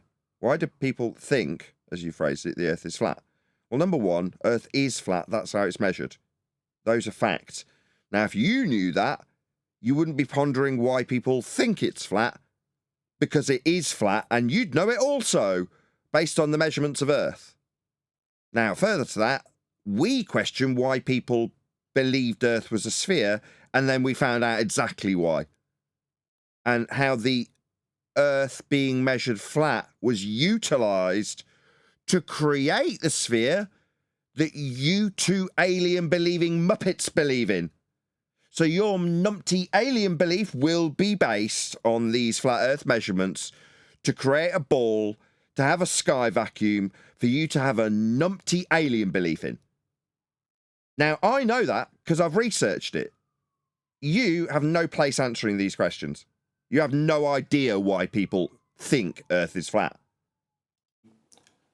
He does. He answered you. He said it's because of the media. That's like saying, how do people become educated? Oh, it's because of Google. What do you mean it's because of Google? Well, at some point, they'd have had to type in a search into Google, wouldn't they, to have become educated? Even if it was to find the phone number of the university, at some point, Google would have been involved. You're like, okay, so Google. That's basically the cause of everything. So like, okay, so you're just going to name a conduit for information delivery. The media. Okay. You want to be a bit less non-specific about the conduit that people might have found out through? They found out through the media, and then what? Sense that if somebody says something is up, you're going to find people are going to say, no, it's down. You'll need a flat Earth for those ups and downs, my friend. Like for measurements, if we're referencing Earth, up and down need a horizontal plane of reference to describe them perpendicular to. You don't have that on your globe that will have a sky vacuum for your stupid alien belief to be in. If you say it's left, someone's going to say, no, it's right. And this... You're saying that because people think it's a globe and have a belief in a globe, someone's going to say different, ergo people are going to say it's flat simply because they want to contradict you. Oh, I see. No, I'll just reiterate what I said earlier. Earth's measured flat. And now I don't think you've got a stupid numpty globe belief with aliens in a sky vacuum that violate natural law simply because you want to oppose the measurements of Earth. That would be stupid. Oh, well, Earth's measured flat. Well, why would anybody think different? Oh, well, because they just like being contradictory. People are like that. If I say it's flat, people will say it's a globe. No, it's because they were punted the idea of it's a globe from birth, and the globe came from measurements of a flat plane to create it mathematically. So it's not just people being contrarians, my friend. This sounds like the ramblings of an idiot, the kind of idiot that would believe in aliens from a second law of thermodynamics violation. But we'll find out if I'm right. Let's see. This is done to persuade people to follow something without proof or evidence, right? Really? Yeah, I'm offering measurements of a plane that's flat for elevation angles, flight, sailing, mapping, navigating, charting. Basically anything to do with measuring Earth. But this has been presented by the media to make people believe stuff without evidence. I'm pretty sure I've just boshed a load of evidence on the table based on measurements, and that evidence is something you cannot contest in any way, shape or form. So based on those facts that I just presented, I'd like to know, what in the unholy hell are you babbling about, you stupid man? Because you sound like you're insane. No, flat Earth measurements aren't there to make people believe stuff without evidence. That's stupid horseshit. Right? No, not right, mate. You're just stupid. We go on about. We stutter about when we think about the next sentence that we're going to bullshit about. Facts and evidence. No, you don't know anything about facts and evidence, mate. You wouldn't pretend that people have been given flat Earth by the media, so they ignore facts and evidence as an argument. This is shite, mate. Shite is what this is. You brummy git. And for us, knowing that we have a teacher, a master teacher. Nobody gave a question about what you would reflect on with regards to flat earthers. Nobody cares. Anybody cares how this affects him and the royal we in his circumstances? Hands up, who gives two shits? Nobody cares, but you were asked about why people were thinking that the Earth's flat. And to answer that question, it's measured that way. It's just as simple as that. That explained to us that he comes from somewhere called Planet Risk. So planets, what, like spherical lights that are inferred to be physical, that you can land on after traversing a sky vacuum, that sort of planet, that's utterly stupid. In order to reach something that you thought in your religion of a sky vacuum-based sphere Earth derived from flat Earth measurements, you'd have to traverse a second law of thermodynamics violating sky vacuum to get to this planet, where he would be. Who's he? Oh, it's one of your stupid, idiotic beliefs, is it? Well, that's stupid and a violation of laws of nature, my friend.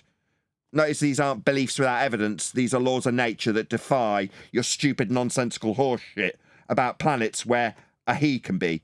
No, my friend, no. Learn entropy law and you'll know how stupid your religion is. Right? Not right. No, definitely wrong. Violating second law of thermodynamics to have your planet with a he on it. 19th galaxy known as Ilion. And at first, this might sound like crazy to people. And like, how do you know? How can you prove it? You can't. It violates a law of nature to have a sky vacuum with lights that are planets that are physical with soil on them. Just so batshit insane it is will be highlighted by me. There's no soil in the sky. The soil, that's on the ground. The ground we charted and navigated and sail on and fly over flat. All of the measurements that we can assert about Earth are flat. And your globe that you've taken that one step further and put in a religify and turn into a being in a vacuum. Yeah, that's all stupid nonsense, mate. It is stupid. Now, it seems like in the pit of your stomach, you know how utterly stupid your shit you sell online is. Your stupid religious shit is nonsense because it violates laws of nature. Entropy law. For your planets with your man on his soil in the sky. There is no soil in the sky, dum-dum. You do sound stupid, and I'll point out just how stupid you are, and this little tell for your audience that you suspect what you say is stupid is an affirmed suspicion. You are stupid. This is stupid. It doesn't just sound stupid. It is. It's stupid because it violates laws of nature. And because of that, for a Sabian or Nuapian to say that the Earth was flat, and this is another thing as well, I always try to clarify what people mean when they say... When you give a stereotype generalisation about what people that aren't you could say, when really you could only offer your individualistic opinion, and you shouldn't have one on this subject. You like to be specific about what your baseless generalised stereotypes are, mate, do you? Oh, well, let's hear it. the Earth is flat. Because with facts and knowledge and reasoning, okay. Well, we'd take our measurements over reasoning. I mean, facts would be, if you've measured it, then it's a fact. It's measured flat. So those are the facts of the matter. I've got knowledge about those facts. The fact that it's measured flat, they're pretty concise. They're pretty unique in the fact that you can't have ball beliefs if you want to actually measure Earth, because it'll be measured flat. I mean, those are the facts and the knowledge in the matter. There's no reasoning needed. They're kind of binary in that regard, sort of cut and dry. It is what it is when you measure it. If you say the Earth is flat, I just bosh, there's the measurements. It's measured flat. I don't need to say it. I can just give you measurements of it. This surface to me is flat. Okay, let me finish and then you can come in, right? This is flat. So first of all, the part of the planet that we're calling Earth. Why would you be calling anything anything? Why would you be doing this? You've got no right to. Now, we can lean on the measurements of Earth that we utilise in practical application for navigating, building, flying, things like that. I can use those because they're put into practical application. You and what you say about a violation of natural law planet, yeah, that's horseshit. And the measurements for your religion come from a flat Earth. I've already pointed it out. Not the water part. Earth has mountains, so it's not flat. Oh, really? So the mountains and their heights described with respect to sea level mean that Earth isn't flat? No, we have topographical descriptions of heights of mountains, all with reference to one plane. 0 being sea level, heights with respect to it. So to describe those mountains and how flat it isn't, you'll need a flat Earth to reference it to. That would be sea level. So do we reference these undulations in the overall topographical nature that we have measured with respect to sea level, the mountains and valleys? Are they going to somehow be referenced to a curved surface? No, they're referenced to sea level, mate. So your mountains and valleys argument's pretty crap when, to describe the heights of them or the depths of them, you'll need a horizontal plane of reference at 0 to describe them in any way, shape or form with measurement. Right? Just on a basic, simple level, the Earth is not flat. Yeah, it is. It's absolutely flat. If you took the entirety of the surface that we had and you scaled it down to the size of that table, all of Earth that we know and have charted and measured, like the heights of the mountains and the depths of the valleys, and you ran your hand over it at the scale of his table, it would be smoother than his table. That's how flat Earth is if you scaled it. That's how small the undulations in the valleys and the heights of the mountains would be perceivably at the scale of his table. It would be far more shiny and flat than his table is.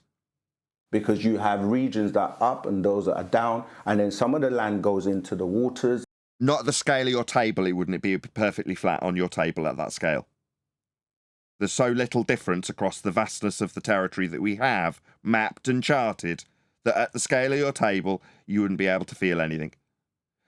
I tell you, gave a similar example. Neil deGrasse Tyson did it with a bowling ball. He said that if Earth was at the scale of this bowling ball, a bit like your table, similar, bit smaller, he said it would be perfectly smooth if it was a ball at the scales that he was describing, how you wouldn't feel the mountains and undulations on a presupposed spherical surface scaled down to a bowling ball. Yeah, I can do the same thing. The only difference is I'll back my assertion with measurements because I've looked at them. You can draw out an elevation profile, something you're trying to detail, like the heights of the mountains and stuff. That's elevation profile across the whole of the known territory in Google Earth. And number one, as I've already pointed out, it's all with respect to a 0 point. It's in a box. And what are the measurements referring to when they're zigzag lines in a very long box for an elevation profile across the whole of Earth? Oh, well, they're reference to sea level. Level in nature because Earth is measured flat. Deep into the oceans. So you're more seeing this kind of thing, and the land mass is only the bits that you're seeing coming out the water. So if we're defining what Earth is, the ground, No, we're not defining Jack, mate. And why would you be defining stuff? That's like, not, you and what you say isn't how we define stuff. We, that meaning you, don't get to define stuff. Yeah? I mean, if you were talking to me, we'd be going through a process called the Socratic method. We'd be looking it up together. Moreover, you'd be looking it up after you babble about what you'll define it as. Meanwhile, we've got measurements, mate. Earth's measured flat. It is not flat. Sounds like a baseless assertion to me. Let's see what he gives us to back that. A fact. Secondly... So just the baseless assertion. When we define stuff, we say Earth isn't flat. No. When we measure it, it is. They then say it has a dome, right? So there's a... So this sounds like a baseless assertion and stereotyping fallacy. I get quite cross with other flat earthers who say we've got a dome. I'm a flat earther. This is the problem with stereotype fallacies. They're fallacious. Because then you come across me, an angry flat earther, calling you an idiot for believing in violations of natural law when you tell me that I say there's a dome. No, I do not. You outrageous liar. Oh, what's that? You just thought, generally speaking, they said dome. Yeah, that's why it's a fallacy, Dumbo. You want credibility? You're using a fallacy. Proven wrong by me, Nathan Oakley, a flat earther. I do not say dome. Anybody here want to say there's a dome? I'll say that in a nicer tone. Anybody want else sit on the throne? Anyone else claim there's a dome? Flat surface, and then there's a dome. A dome is something that is cylinder, right? It's like it's got a curve. A dome is a cylinder. I'll say we have to be in an enclosed system because we have gas pressure. Yep, absolutely correct. There must be containment. How easy that goes over. That goes over a lot easier than you would think, because I spoke to two of my friends and I told them yesterday was the day we had the flat earth talk, right? And so they asked about the dome. Is there a dome? Is there blah blah blah? And I was like, I can only offer you one thing. Think about this. How can you have gas pressure without a container? They got it instantly. And I was like, oh, okay. Like, they was like, oh my God, I never thought of that. That's my best one. I still say that is the best one because everybody can comprehend it. To me, it's number one. Yeah. Dome is a nice stereotype shortcut for these guys to make us sound like we're idiots. Right? Yeah, But what but do we actually say? perfect. How can you have gas to breathe without containment? Yeah, but it's perfect for these guys because you could say ET dome home. So that's not flat either. So then I ask, You know, a dome, it's a cylinder, and that's not flat either. End argument. I mean, you've basically got this covered, mate. We better start packing, lads. This guy's got all the arguments. okay, if it's flat, Yeah, it's measured that way. Yeah, if it's flat, yes, it is. It's measured flat. Yeah. and there's a dome on top, what? No, there must be containment. You're breathing gas pressure. So there's definitely containment because you're breathing gas pressure. Just so you know, you fundamentalist religious zealot with a sky vacuum planet-based he. If the sky was a vacuum, you know, where your planets and your he reside, then the gas you're breathing would fill that space. It's called entropic dispersion and is a law of nature. Not some belief I'm trying to not hold when I relinquish myself to these things because I'm a flat earther. No, these are laws of nature that piss in the face of your stupidity and belief in a he on some soil in the sky where gas isn't filling, violating natural law. What about the bottom? Is there a dome on the bottom as well? Or is it just a flat surface with... Or is it just some stupid, nonsensical garbage that you've made up that steps past the fact that we need containment to be breathing? And your religion has planets beyond a non-contained gas pressure system. Go ahead. Which natural law specifically is he in violation of? Second law of thermodynamics. Entropy or entropic dispersion is the second law. And I've seen depictions and images of people saying that they show you it's like, those sentence fragments when you haven't really thought about what you're answering with and you just go to camera with absolute empty brain. Yeah, I know about those sentence fragments. What of them? Those little toys you used to get where, you have like snow and they've got a little dome and they say that's what it's like. How many flat earthers here today? At least 2 dozen? How many of you have ever said Earth's a snow globe? Sorry, I'll try that again. How many of you said that Earth is like a kind of like a thingy, like a thing that's like a snow globe? How many of you have said that? 0. Maybe this is a show when I was riddled 10. with... Oh, sorry. Was someone saying that they had? Go ahead. Maybe when I was 10 years old. You weren't a flat earther then? No, I didn't know any better. Well, none of us then.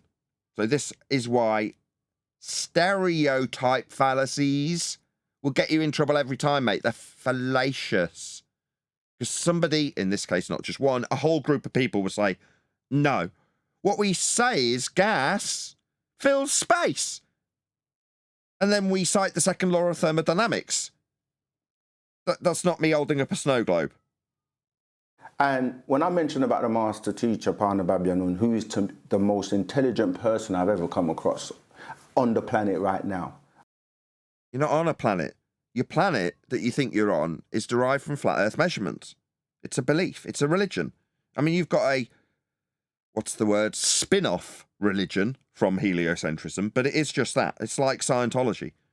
Yeah, they've got Xenu, you've got he. I can't even pronounce what he just said. I won't even attempt to repeat it, even though I'm from the same neck of woods. I can even place where they are in Birmingham. These guys have got a Moseley Sparkbrook twang to their voice, and I can hear it. I know where in Birmingham they're from, I reckon. I mean, I could be wrong about that. They could have picked that up from mates that are in that area. But I recognise it, and it is literally the area I grew up in. So these guys, it's hard to tell with black guys. They tend to look younger than they actually are. They age better than white guys, in my experience. So I think these guys are a little bit older than me, but they might be a fair bit older than me. I just can't tell. And the information he has taught has reasoned out and proved itself on every subject you can possibly think of, above the sun and below the sun. And if you need to have a flat plane of reference to describe things being above or below anything. Every time these idiots that approach this subject will fall into these traps after 2024. They'll just use flat earth references like that's acceptable. Above? What do you mean above? You've got in and you've got out on your globe. What, you're just going to use a few flat earth references that require a flat earth prerequisite for the description to occur? No. You're not going to be above or below Jack without a flat earth to reference. If somebody's that intelligent and has given so much information, facts after facts after facts have come to pass, and there's literature and documentation in the books to prove this, he has never... Is that an elephant hurling fallacy that he's just committed? He said that the master teacher, but who's he referencing? He hasn't identified where he learned all these things. That's what I'm saying. Isn't that an elephant hurling fallacy? There's books and there's museums and there's statues. Just elephant hurling. No one's answering me. Taught that the earth is flat. That will actually go against the fact that he's coming from somewhere else, which is outside of the planet, from the planet risk.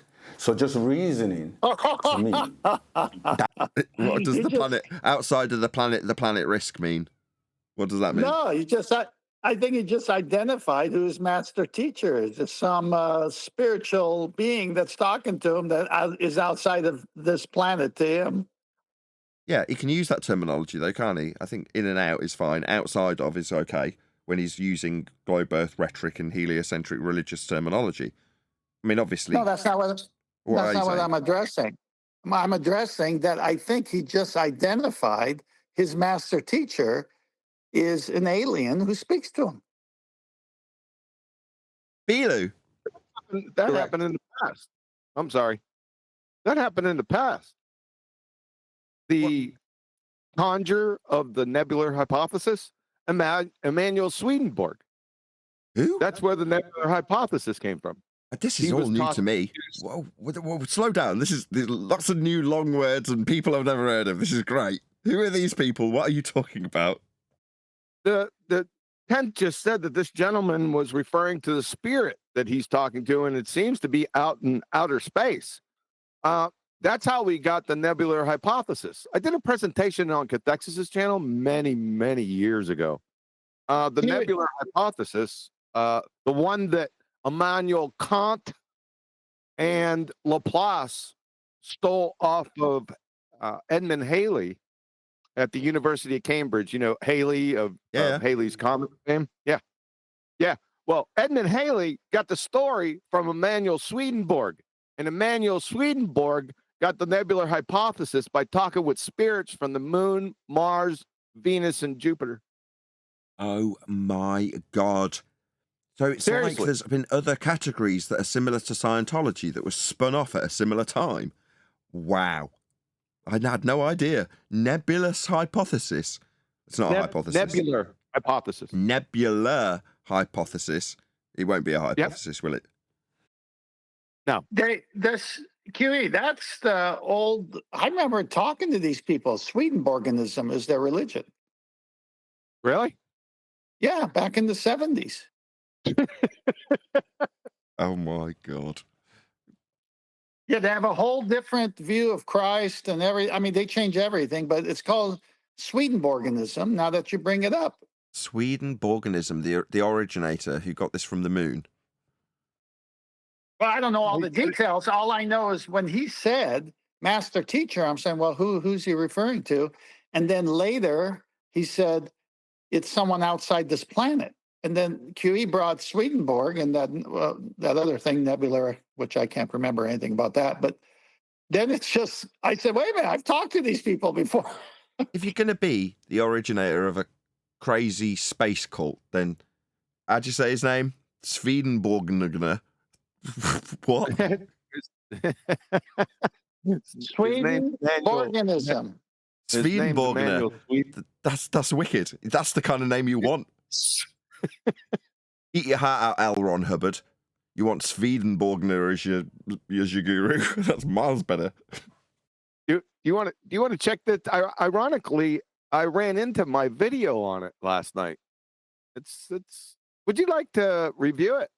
The one I thought I'd watched all of your presentations on Cathexis channel, but this is definitely not familiar. Even if I was just in the chat, not really paying attention, I'd remember it if it had been on and talked. I don't remember this. It's a good one. It has redshift and then the nebular hypothesis. It's pretty old. I'll go ahead and put it in Ballbusters maybe this weekend. It's a good watch if you want to learn about redshift and the nebular hypothesis. I'll leave it in Ballbusters.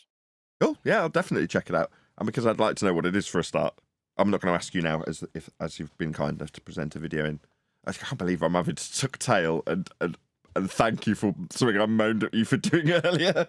Thank you for putting this in the middle of the live stream into Master B. But this is for my benefit, so it's different. Yes. It was just a bit of self-created drama. We're used to that from you.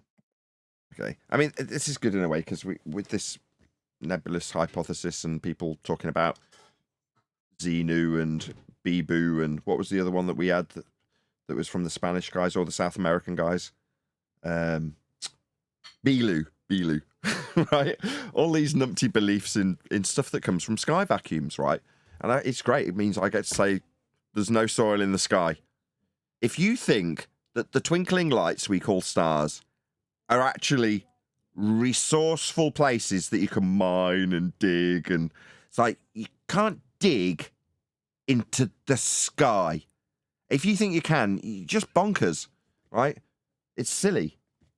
We've all been duped into this stupid belief that violates laws of nature where there's soil in the sky. There isn't. That doesn't make sense. So what it is that people will get into groups and they will believe something, and then they get other. Oh, here we go. This is going to be pure projection, isn't it? Well, like your nutty group. Here we go. Roll on some projection. People to believe them, and they all now belong to this club that pushes this ideology that it's flat. But then you start to say things like, the same people that talk about the earth being flat, some of them are religious. Okay, and some of us aren't. And? Because they will talk about God or Allah, or do you know what I mean? Like, and then you say to them, well, where is this person? They will say it's in heaven, or no mention of Buddha. Outrageous. Somewhere else. Unless they dispute that completely, then it doesn't make sense, because then the same person they're calling a deity, God, Allah, etc., they say is not here, is in heaven. And another unconfirmed place or somewhere else outside of it, where we...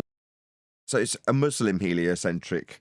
It's the Muslim version of Scientology, correct? It's just got as much heliocentric spin in it. I've only learned this in the last couple of, well, probably less than that, in the last 12 months. It doesn't matter what religion you are. If you go through the school system, and I'm going to call it that, doesn't matter what language you speak or what religion you adhere to, you're going to get taught heliocentrism. Therefore, there's going to be spin-offs that parallel the Christian spin-off heliocentric cults like Scientology. I don't know what this is. You'll have to give us the name again, Essential, but this is the same thing. It's just the Muslim version of Scientology, isn't it? Yeah, I'll try and find the name. Fascinating. I wouldn't have been able to say that 12 months ago because I hadn't spoken to a few people on Omi TV and found out, oh no, it doesn't matter what country you're actually in. You're just going to get the same heliocentric nonsense fed to you. It's the one world religion. It takes precedent over whatever religion you're actually in. It doesn't matter if you're being taught Buddhism or you're a Sikh or you're a Muslim or you're a Christian or you're a Jew. You're on a ball in a sky vacuum, first and foremost. Let's get that clear. It is very much the one world religion. We know that when you read the text, the words that are used are describing. Uavian is basically L. Ron Hubbard's equivalent in the Muslim culture, it would seem. Outside of the planet, as in the constellations, you know, if you look at quotes like Job 9:9, Amos 5:8, there are many quotes that talk about Pleiades. What's Job 9? What did he say? What was the... Let's look them up on the fly. Let's just see what they actually say. I think he's just referring to the constellations that are named in the Bible. Is that it? Okay. Then I don't need to look it up. I just sent you a link to Swedenborg and Master B.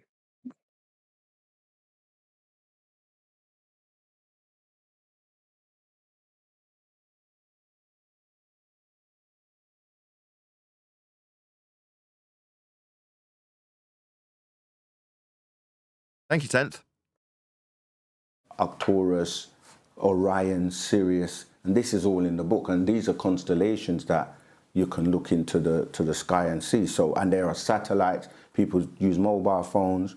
So these half-stepping sentence fragments supposed to be proof for something. The satellites, right? And people use mobile phones. Okay. Are you, in a way, trying to say that there's satellites in orbital motion that's derived from flat Earth measurements around a ball that violates the second law of thermodynamics, and those nonsensical beliefs mean we can have mobile phone technology functional? Is that what you're trying to say? No, it's worse than that. He jumped from the Old Testament referencing constellations, when we know in Genesis, God made the sun, moon, and stars for our seasons and for time and dates. So he's taking that, and then he jumps to satellites and mobile phones. Like, that's a big jump from the Old Testament referencing the stars that are made for us. But what he's trying to do is he's trying to link those constellations to satellites orbiting a globe Earth, which is not the case because those stars have an elevation angle, which proves a flat plane. Okay, we've got a QE video that I encourage all of you to go and watch. It's new to me because it hasn't got a like on it, which means I hadn't watched it. So I'm going to enjoy watching this over the weekend, although it's only Thursday. And I've just put a link to it in the live stream chat. So if you are watching this live, go and check out. And if you're not subscribed already, obviously subscribe. The Redshift and the Nebula Hypothesis Slaughtered with Cathexis. And that's on the Quantum Eraser YouTube channel. So obviously, if you're not subscribed to Quantum Eraser, do so as you go. Give him a like and give him a comment. Help him in the YouTube algorithmic love that we definitely don't receive. And we can only share it internally in this instance with Quantum Eraser. So go and give him a like, go and give him a comment, and check it out. It's from a few years ago. But QE, I assume you only uploaded this as a repeat 4 years ago, because I know this is older than 4 years. It's a lot longer ago than 4 years. I would have been missing it, if you know what I mean. Correct. It's about. This is one of the oldest presentations I ever did. This is from 2008. I put this together, actually. But on the Cathexis show, I think that was somewhere around late 2017, early 2018, somewhere in that. It says in the title, actually, 16, 17. Yeah, okay. January 16, 17. Cool. Can I add something? As I'm plugging it, it'd be rude not to. Yeah, I did the whole Redshift routine out of respect for Halton Arp's work. But I could have killed it with one sentence. After you're done watching, let's head back to this maybe next week. Maybe I'll bring it up. After you're done watching Redshift, the nebular hypothesis is after that. But after you're done watching Redshift, ask yourself a question. What are they presuming? That's all. That's all. We'll touch on it next week. Yeah, so I don't know. They only follow it because it's mass media and people. It's just like a religion, you know. No, what you've got is a religion on top of a religion of heliocentrism that came from Roman Catholicism, and now you've got this other slapped-on layer of nonsense about some guy out in the planets. Yeah, you're the one with a religion. This is pure projection. Reiterating the point you started with doesn't make your argument in any way concise. There's a group of people that get together and they believe in something. Now we're just going to get a repetition, so it seems like he's actually made a point. You're just repeating yourself, mate, without any fundamental basis for the assertions that you've made. We ripped them apart because you didn't make them. Go ahead. Yeah, he hasn't fully agreed to what I thought I heard him say yet, but he needs to say the same thing about what he just said about other people. This group is getting together, if it's true, to listen to a master teacher that's an alien from another planet. And now he's saying the same thing about people here getting together and listening to somebody else. I mean, it's like, really? Yeah, it's projection. And they convince other people to believe it. And if you don't believe it, then you're not part of that club or that group. And so that's the same thing with this flat Earth. No beliefs needed. Earth's measured flat. Couldn't give a toss if you want to be part of my club. Also, smash the super chat to support this channel. Hit me up on PayPal. Yeah, but don't they, like I just said, he has a club and you got to be minding all of their creeds to be in their club. Yeah, you either believe in Belu or you're not part of the club. That's my answer anyway. Yeah, you know, just going back to something that you raised, and with regards to that, I was actually trying to understand or overstand where she was coming from. So I understand, overstand, wombling free. I asked her, do you mean flat like a pancake? And she said, yes. So I said, well, if the Earth's flat like a pancake, then why don't you fall off the edge? And she said that there's a mountainous region that goes all the way around the edge. That's snow, what we call Antarctica. Right. Well, it sounds like you were talking to some other tosser who also doesn't know what they're talking about. Number one, why would you compare it to a pancake? I mean, your table, fair enough, it's right in front of you there and now, and it's flat, so you can make an example with it. But you haven't got a pancake. You're talking about a hypothetical pancake. Why? Now we've got a hypothetical pancake with an edge. I'm sorry. Maybe they want their argument to stack up. Totally worth it. Some ice, yeah.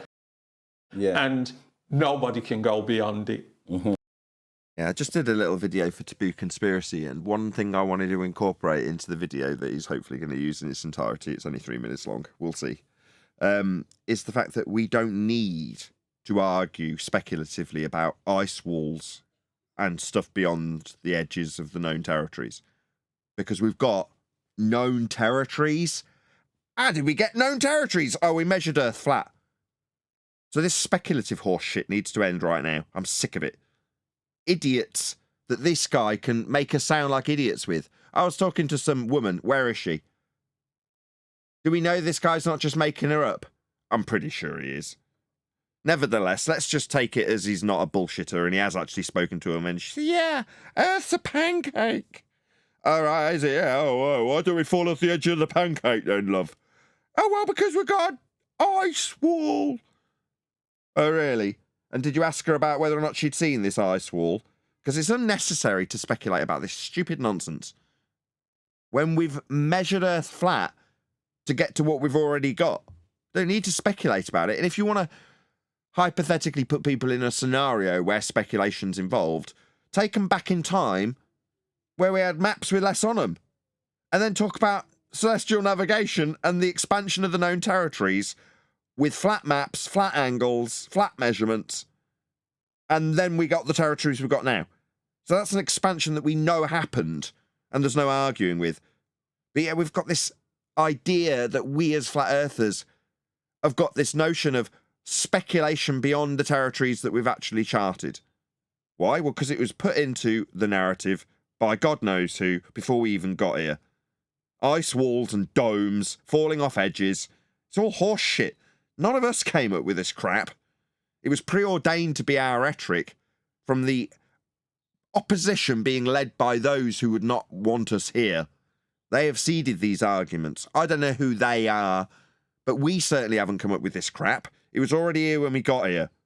And it's nonsense that allows this kind of tosser in an outrageous position where he's punting belief and religion, presumably for money, to say that we have religious rhetoric about edges and don't. No, we do not. That's what the mainstream would have you believe we say. And your hypothetical woman that ain't here has apparently told you this about pancakes and ice walls. And so on and so forth. And I just needed to find out where she was coming from and actually did a bit of research. And as you rightly said, there are actual whole societies out there, what they call the flat earthers. So your bit of research led you to not even be able to name the society correctly. Societies out there, they're called flat earthers. No, I'm a flat earther, and there's the Flat Earth Society that comes up first on Google. So I can now boil this down to an actual statement of truth based on what he's told me. I typed in "is Earth flat" into Google. Top result was Flat Earth Society. They talked about pancake Earth. I then invented woman who told it me. You bloody bullshitter. We know exactly what you did in your research, don't we, son? Call me wrong. I'm not. That's exactly what he did. And, you know, if that's what they want to subscribe to, then... So they, being flat earthers, want to subscribe to Flat Earth Society rhetoric that happens to come up first on Google. It's his research. No, mate. No, I don't see Earth as a pancake. No, I would actively argue against suggestions of speculation beyond ice walls we can't prove. Now, I very much brace against this as a flat earther. You're parroting the anti-flat earth in reality rhetoric of a group called the Flat Earth Society on your first Google search result. That's up to them. But it just really surprised me because this person that I know... The CIA has particular skills in developing... What was her name? Yeah? How long's she been a flat earther? Does she have a YouTube channel? Does she have a Facebook account? Can I have a word with her about the stupid shit she said to you? Tina. you just guessing. Or are you guessing, Brian? Do you know this guy? Tina. You say Gina? Whichever. I can't look at her the same. Yeah, I mean, it's a belief system. And like you said, in terms of the... No, dickhead, we already covered this with you. Are you just going to repeat the same crap you said earlier? Just to keep parroting that it's a belief. No, it's measured flat. That is not a belief. Your stupid shit about a guy on a soil-based light in the sky in violation of the second law of thermodynamics, that is your stupid belief that you flog to idiots who believe you when you tell them about your man. He, right? That's shit idiots believe that you say. We don't believe Earth's flat. It's measured flat. The ice walls, there are... Yeah, go on. What's happening here is, what's actually happening is he's discriminating against this girl he knows.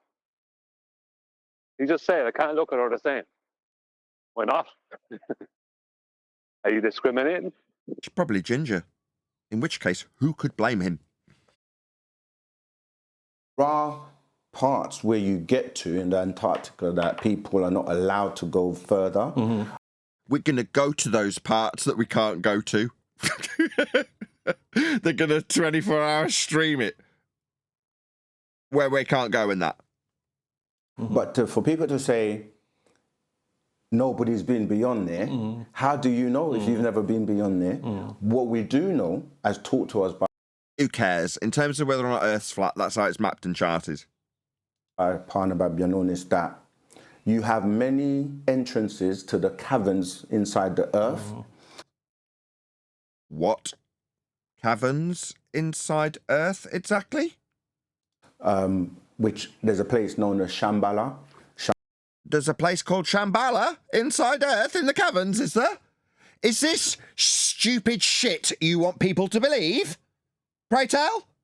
Is this your stupid shit you want people to believe? Do people pay you for this stupid shit? Shambhala Nathan, actually... Yes. Nathan, there are no ice walls, but there's caverns. Yeah, these people, they speculate about ice walls. I can't look her in the eye. Oh, really? That's right. What can you top that with? There's a Shambhala inside Earth. I can't look you in the eye, dickhead. You sound like a babbling moron talking about caverns inside Earth and Shambhala. I doubt I'd be able to look you in the eye, my friend. You're an embarrassment.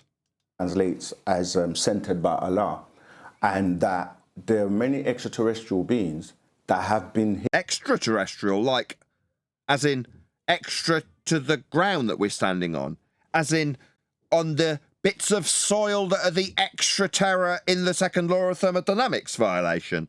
What an idiot. You sound like a very poorly educated man, my friend. Have you not heard of the second law of thermodynamics? Extra terror. Now, I mean, the extra terror that we know of has already been discovered and charted and mapped flat. That's the terror we deal with. Now, idiots might speculate about what's beyond the ice wall, but your extra terror is in the sky, isn't it? Like the soil where he is. Yeah? No. No. That would involve us having a second law of thermodynamics violation sky vacuum, which we definitely don't have. Here, some of them even before humanoid forms, in the sense of our humanoid forms. And these entrances lead into these caverns where many extraterrestrials have inhabited for many, many years. Nope. You're just talking shit. Like total shit. Some of those are complete bullshit. Yeah, like your sky vacuum's complete bullshit. Like these are beliefs that you're not giving us any measurements or proof or demonstration of. You're not taking us on a trip around Shambhala now, are you, son? Definitely not. The Teros, the Deros, the Duanis. The Reros and the Meros. Yeah, it's all bullshit. Duanis, the Danakil, the Phoeniki, the Rangdarkai. I can just make up shit too. And make you seem like a babbling moron. Fugarods. The Fugarods, the Mangasines. These are all just stupid words. Idiot. Right? Like some shit that you want people to believe in. so many different species, and that you made up, and that people have even ventured into this subterranean world. Have they? Show me. Admiral Byrd, for example. Yeah. Did he? Show us. Who was he was an army. He was flying a plane, and he lost his way and went into the caverns.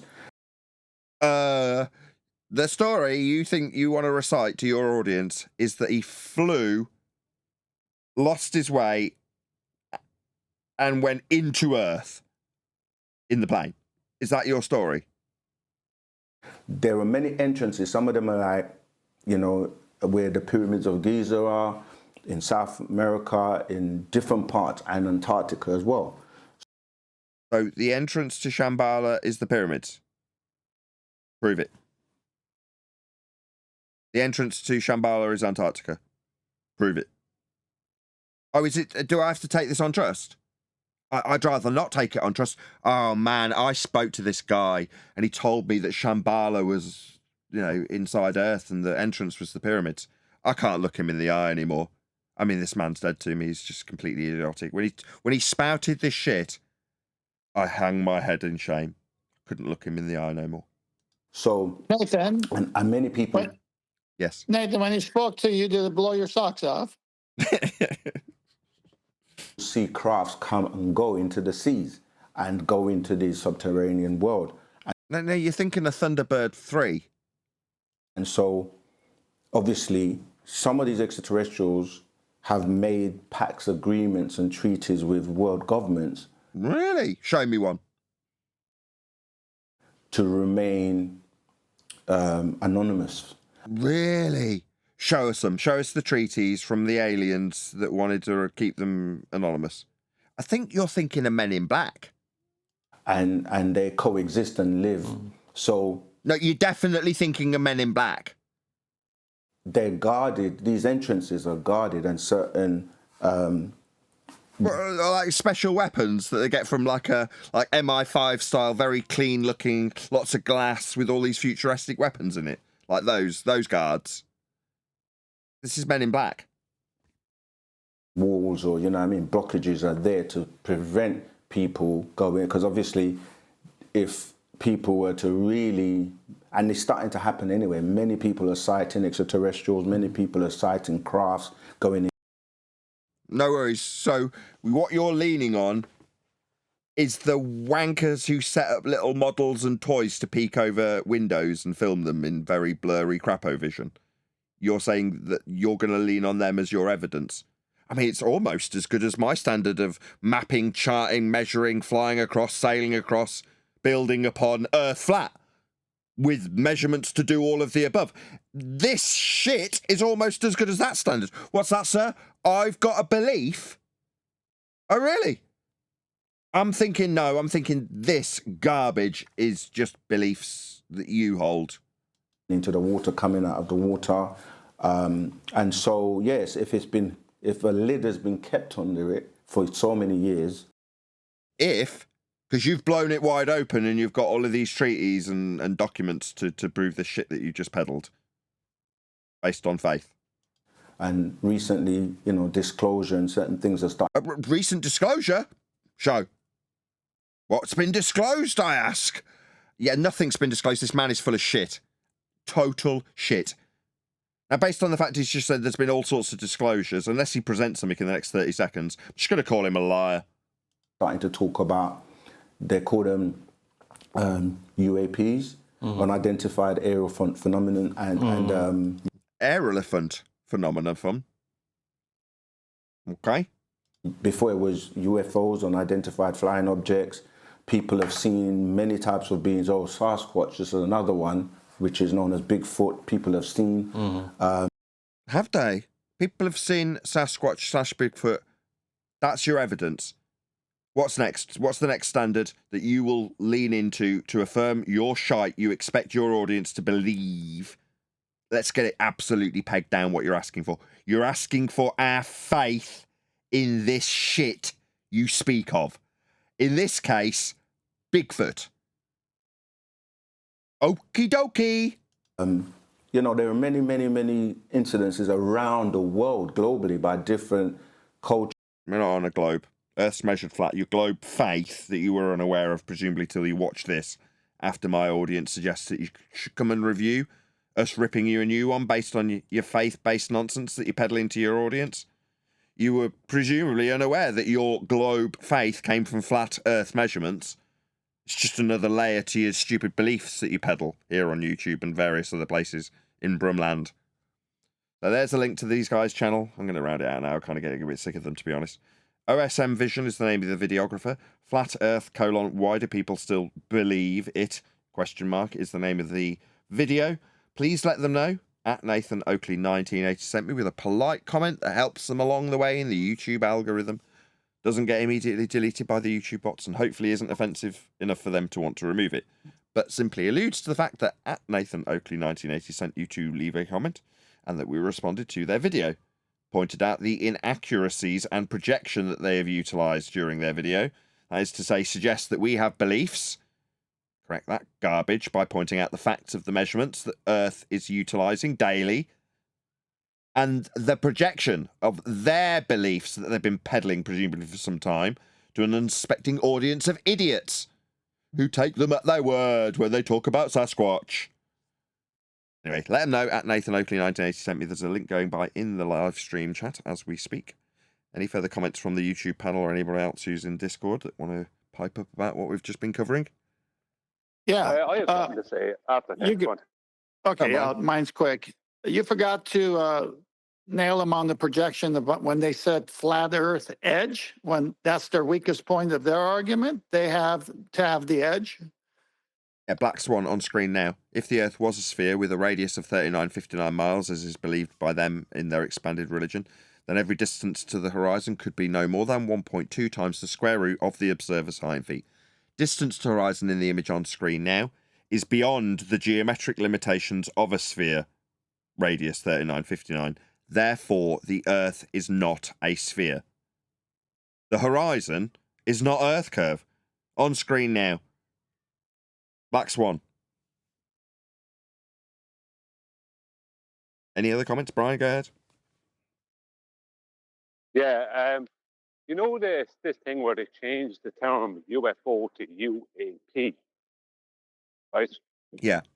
That's unidentified aerial phenomenon. I reckon the reason they did that is because they can't be called liars, because technically the celestial bodies are an unidentified aerial phenomenon. I said this before, but I don't know if anyone remembers. So I reckon they changed it for that reason. That way they're not telling a lie. Well, at any point, they can point to the celestial body and say, well, we don't know what that one is. You know what I mean? Because they'll do that, because they're like that. They like to have plausible deniability, as it's called. Yeah. Yeah, And I agree. also reckon, sorry, go on. I'm agreeing. I'm just agreeing. Nodding along. I was also thinking, you know this thing about Sasquatch? Now let's think about it. What about if that whole thing was only made up to support evolution? I think it is. I think it's a spin-off.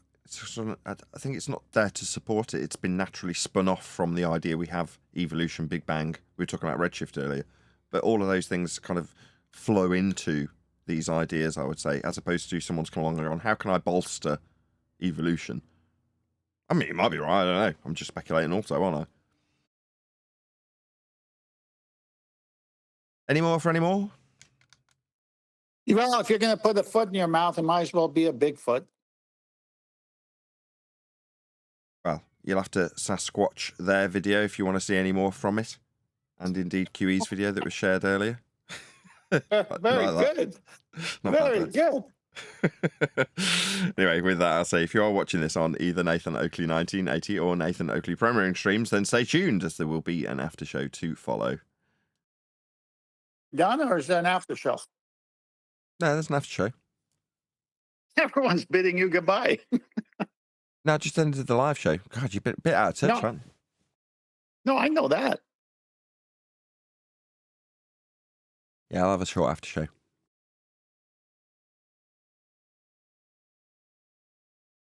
And with that, I'll say another huge, massive, enormous thank you to both Discord No? No. It's funny how they were projecting and making fun of other people when they have the hilarious position they take with no proof. It stole off of it from Men in Black.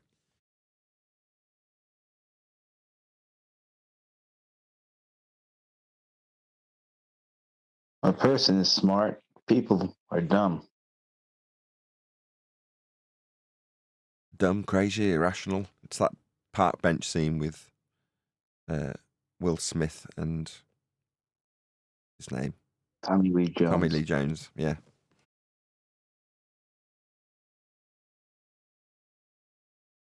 God, that's a good movie, though. It's going to become the thumbnail. That's probably what I should have used. I will use that, actually, the park bench.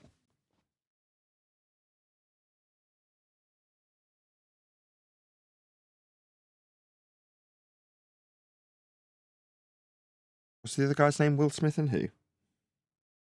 Tommy Lee Jones. Oh, yes. Yeah, I'll put that on the thumbnail.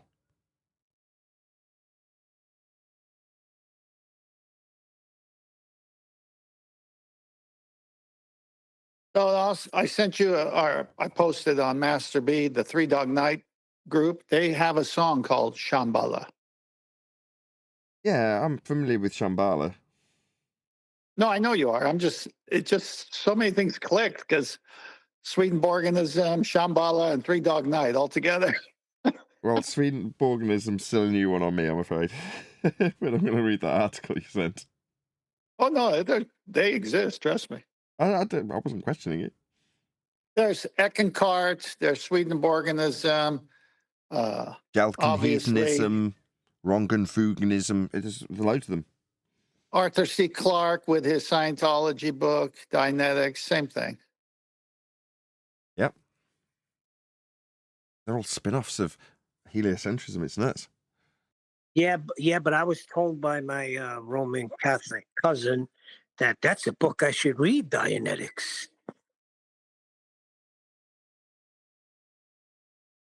Yeah, I'm sure you'll cruise along each chapter. That's a good one. Did you read it? I remember talking Why to would them I back. read that? Oh, Neil. I said, why would I read that? It's a self-help book. Your mind, control everything with your mind. Yeah, they hate psychologists, don't they? They think the whole mental health industry is a sham, and that's kind of their shtick. And then they have Dianetics as what they want you to adhere to, basically, isn't it? Yeah, and it's Kent, what is that? It crept into the church too. Name it and claim it. Believe it and you'll get it. No, it's they have the e-meter, some machine that they came up with, and they use that like it's the cat's meow. Yeah, and there's so many people. They use it when they're giving you counselling sessions. Yeah, there's a term for it. Oh God, what's the term? I can't believe I can't remember. Accounting? Something like accounting. I can't remember what it's called. It'll auditing. There you go. I'm telling you, you go into that thing is wild. The roads that Scientology takes you down. You said one time that you had a whole thing with somebody from the Scientology, right, Ken? No, that was Christian Science. That's different. Oh, okay. You bought all the books and stuff? No, I tempted. She said she grew up in the Christian Science religion. She was like in her 70s all her life. And so I came in knowing kind of like advanced heliocentrism. I knew what they believed, Christian Science, that is. So I walked into a reading room and I said, hey, I've been seeing all these reading rooms. I was in Massachusetts. That's where it hailed from. And I go, can you explain to me what they're here for? And she did. And I said, okay. And furthermore, and so I said, can I summarize? And she said, yeah. And I said, so basically everything is an illusion. Matter doesn't exist. Pain really isn't real. It's all an illusion. And the Christ figure in your religion, da, da, da, da, da.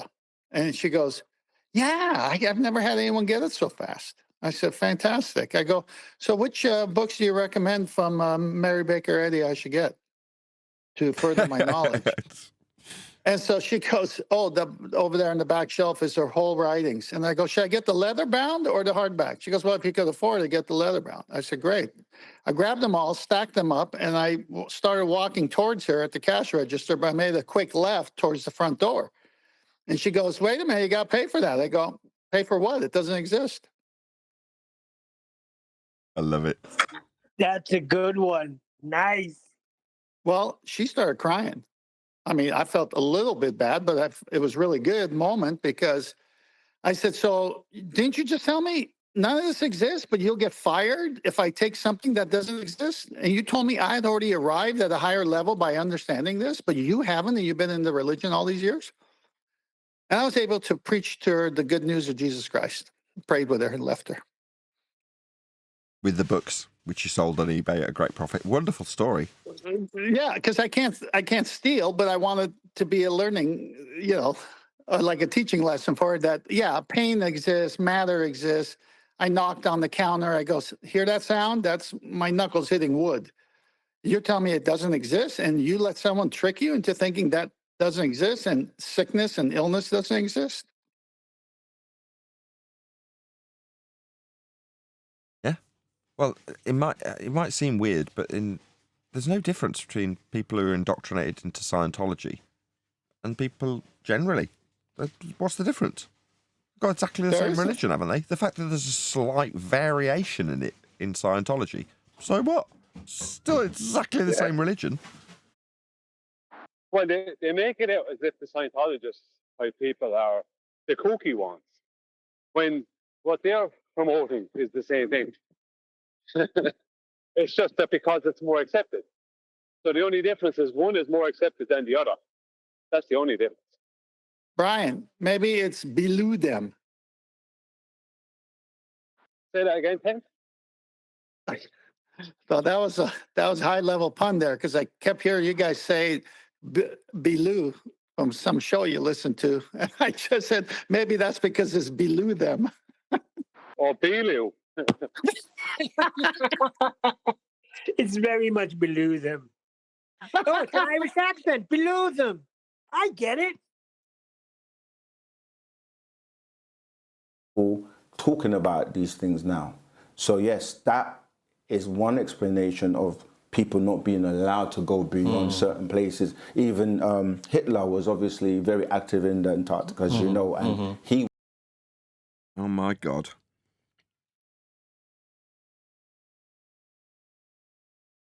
What is people's fascination with that? Well, we know what's coming, at least from my Christian perspective. I know what's coming. And of course, this is me knowing the scriptures and seeing where things are heading. Extraterrestrial beings, UFO, unidentified flying objects, or UAPs and extraterrestrials. All right, these are going to be spiritual beings who are demonic or fallen angels. It's not going to be from another planet. We already know what is coming. So they got to put out the welcome mat and make them be something else, so that when it happens, oh, they are aliens. Maybe. That's the grand illusion. Or the only thing that's coming is more lies. Well, the world's full of that. That's for sure. I've encountered them in people. I've seen people possessed. I've had.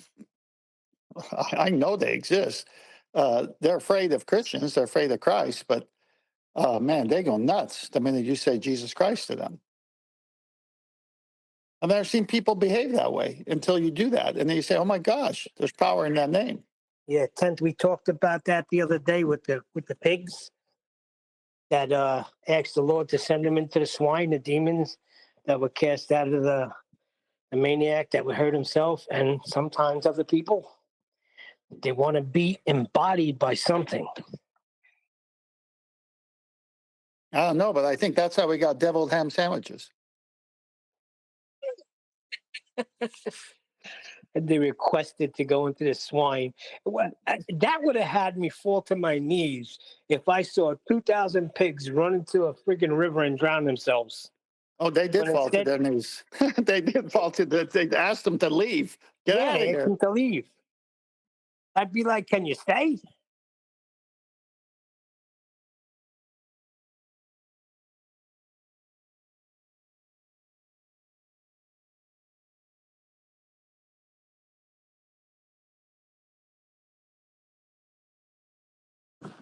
It does show you how many demons can possess one person, right? That don't matter. There's, in Christ, they're afraid of us. They're afraid of him. They know their end is coming.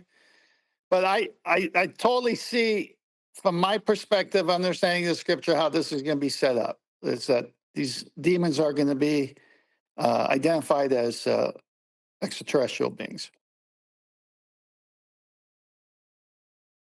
You reckon that's the end game? The reason we all need to believe we're on a sphere is so that if demons come from the skies, they'll be deemed as aliens from soil on the lights.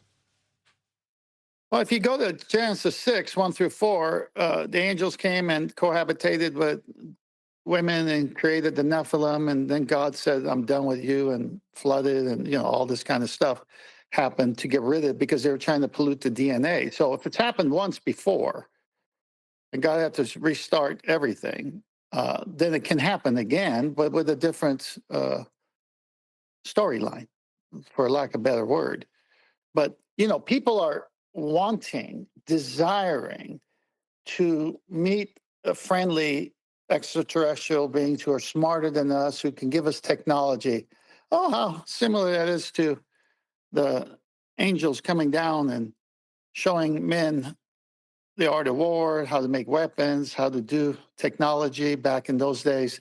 It's the same story repackaged, but for the later days.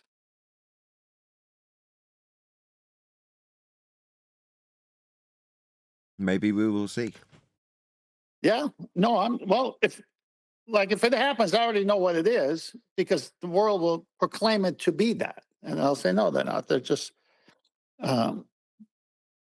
spiritual beings posing as extraterrestrial. And be careful, because they're not good. Don't you remember in that movie, Independence Day, they were all waiting on top of that skyscraper for the aliens to welcome them? Doesn't the Pope say he would baptize them too?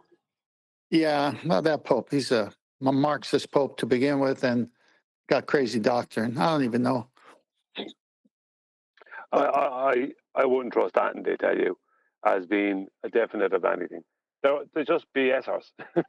Yeah, That's they all they've are. done for I don't know how long. BS everyone for hundreds of years. And you have to respect it. Well, if you're, I've talked.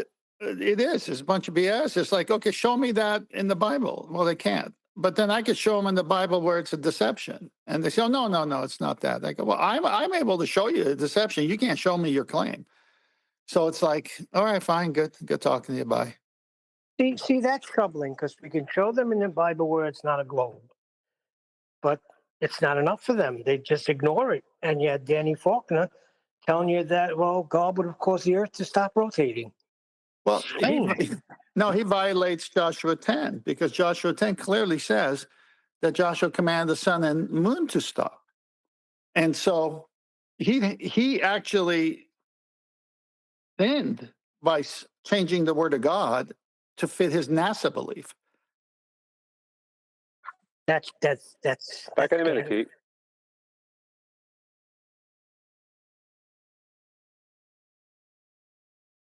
I think Brian just kicked himself out trying to take himself off mute. That happened to me a couple of times. What did he say? But that's kind of scary. It's not scary. It's just the way it is. I accept everything as it happens. It's God is sovereign, Neil. I mean, there's nothing new under the sun to him or us. It just gets repackaged. You just have to have eyes to see it. Excuse me. I gotta go.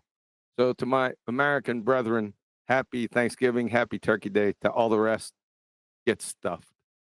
I'm going to round out on that note also. So a huge, massive, enormous thank you to both Discord and G+ panels for making today's after show possible.